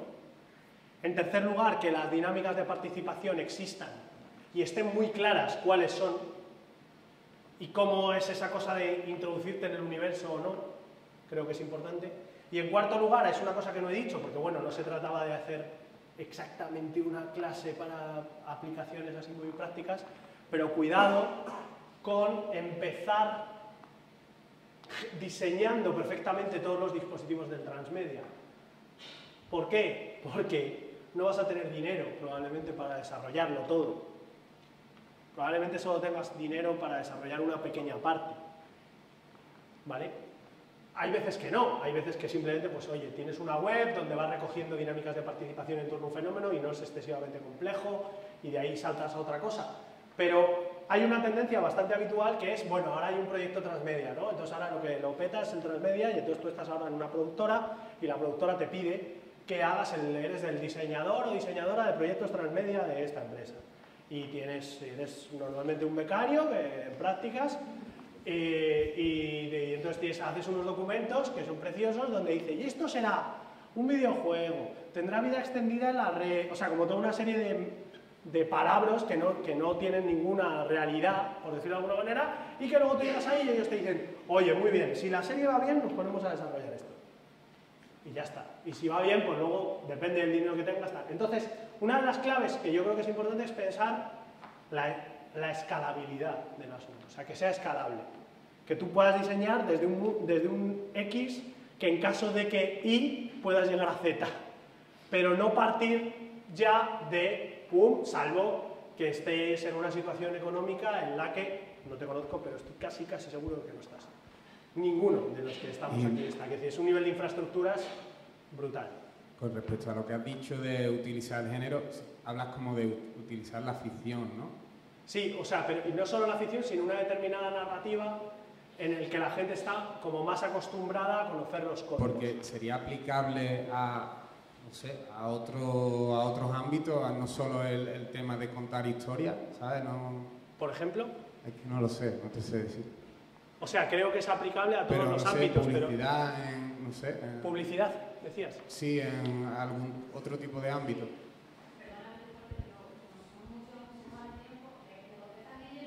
Sí, ahora mismo la mayor parte de las lógicas de transmedia son lógicas de product placement de marcas, que lo que hacen es utilizar la marca como un contenedor en el que tú generas narraciones.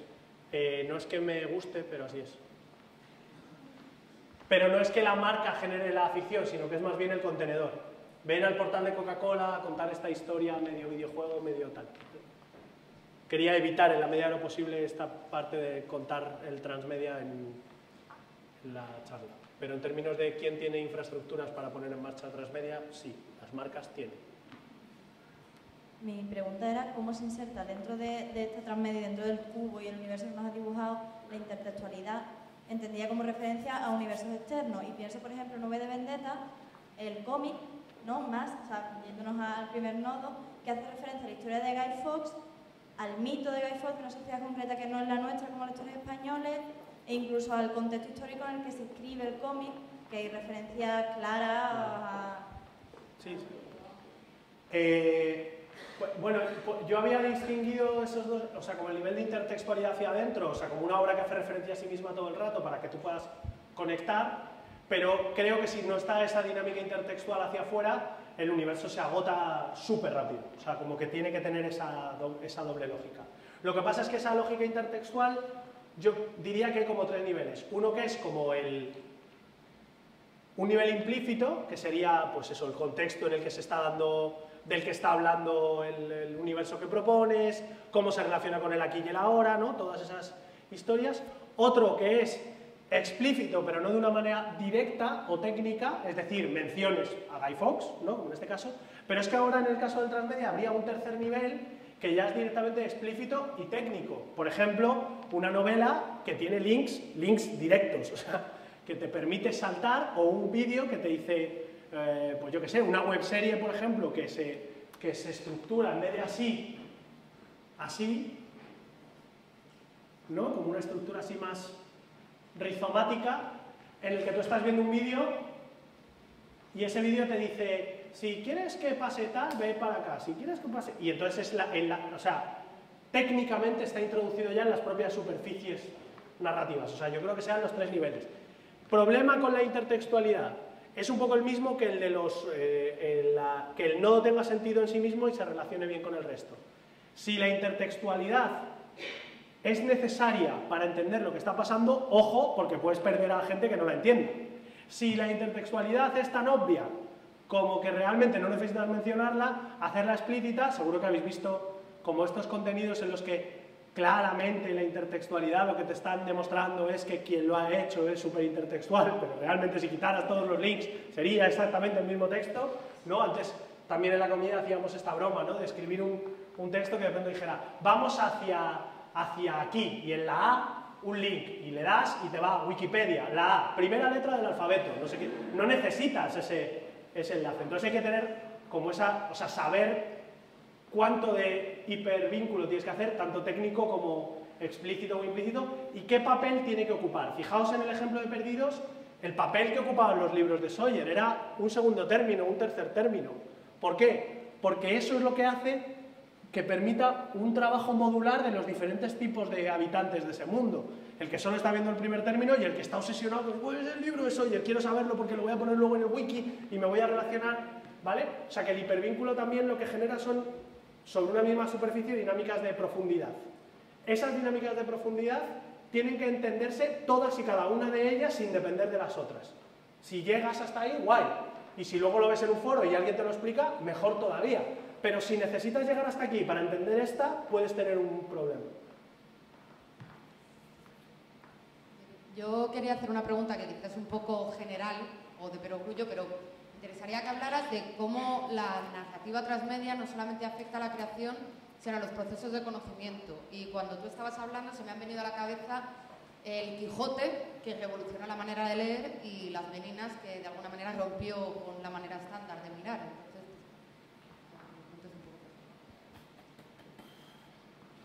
Joder, soy muy listos. O sea, quiero decir... ¿Qué le hace el transmedia a tu cerebro? Yo plantearía dos cuestiones. La primera es, ¿qué ha pasado en nuestro cerebro para que haya transmedia? Es decir, el transmedia no es exactamente la causa de lo que le pasa a nuestro cerebro, sino que también es la consecuencia, ¿no? O sea, no es solo... Por eso hablaba yo antes de los tiempos estallados, la dinámica de la intermitencia, en la dinámica trabajo-no trabajo, productivo-reproductivo, ¿no? Todas esas lógicas completamente estalladas. También creo que el transmedia nace en un contexto en el que las narraciones lineales, por decirlo, lineales entendidas en toda su complejidad, ya somos una generación que se ha criado con una serie de dispositivos videoelectrónicos, la red, etcétera, en el que tenemos una capacidad de interpretar signos extremadamente alta. Y por tanto necesitamos desafíos mayores en la lógica de interpretación. ¿Me explico? Es decir, el mapa, el juego, no solo porque...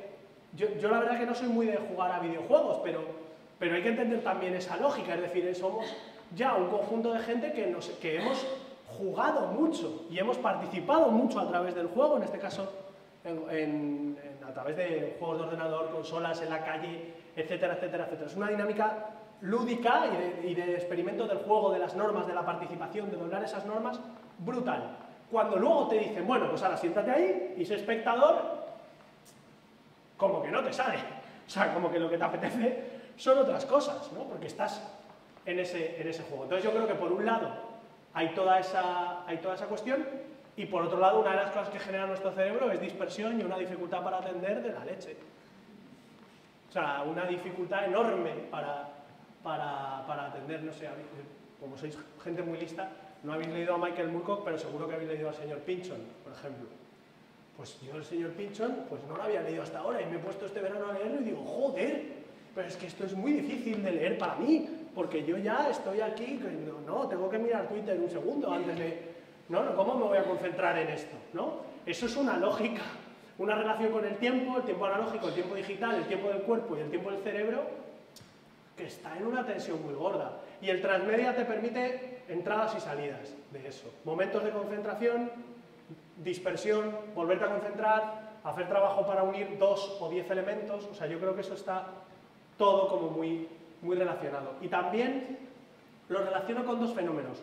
Uno es un mundo que percibimos con unos niveles de complejidad abrumadores, donde nuestra capacidad para interferir en los procesos de lo social percibimos como prácticamente imposible, pero que de pronto a través de una serie de elementos sí intuimos que a través de una interconexión de nuestras capacidades del cuerpo y cerebrales sí hay capacidades de interferir, ¿no? De transformar procesos.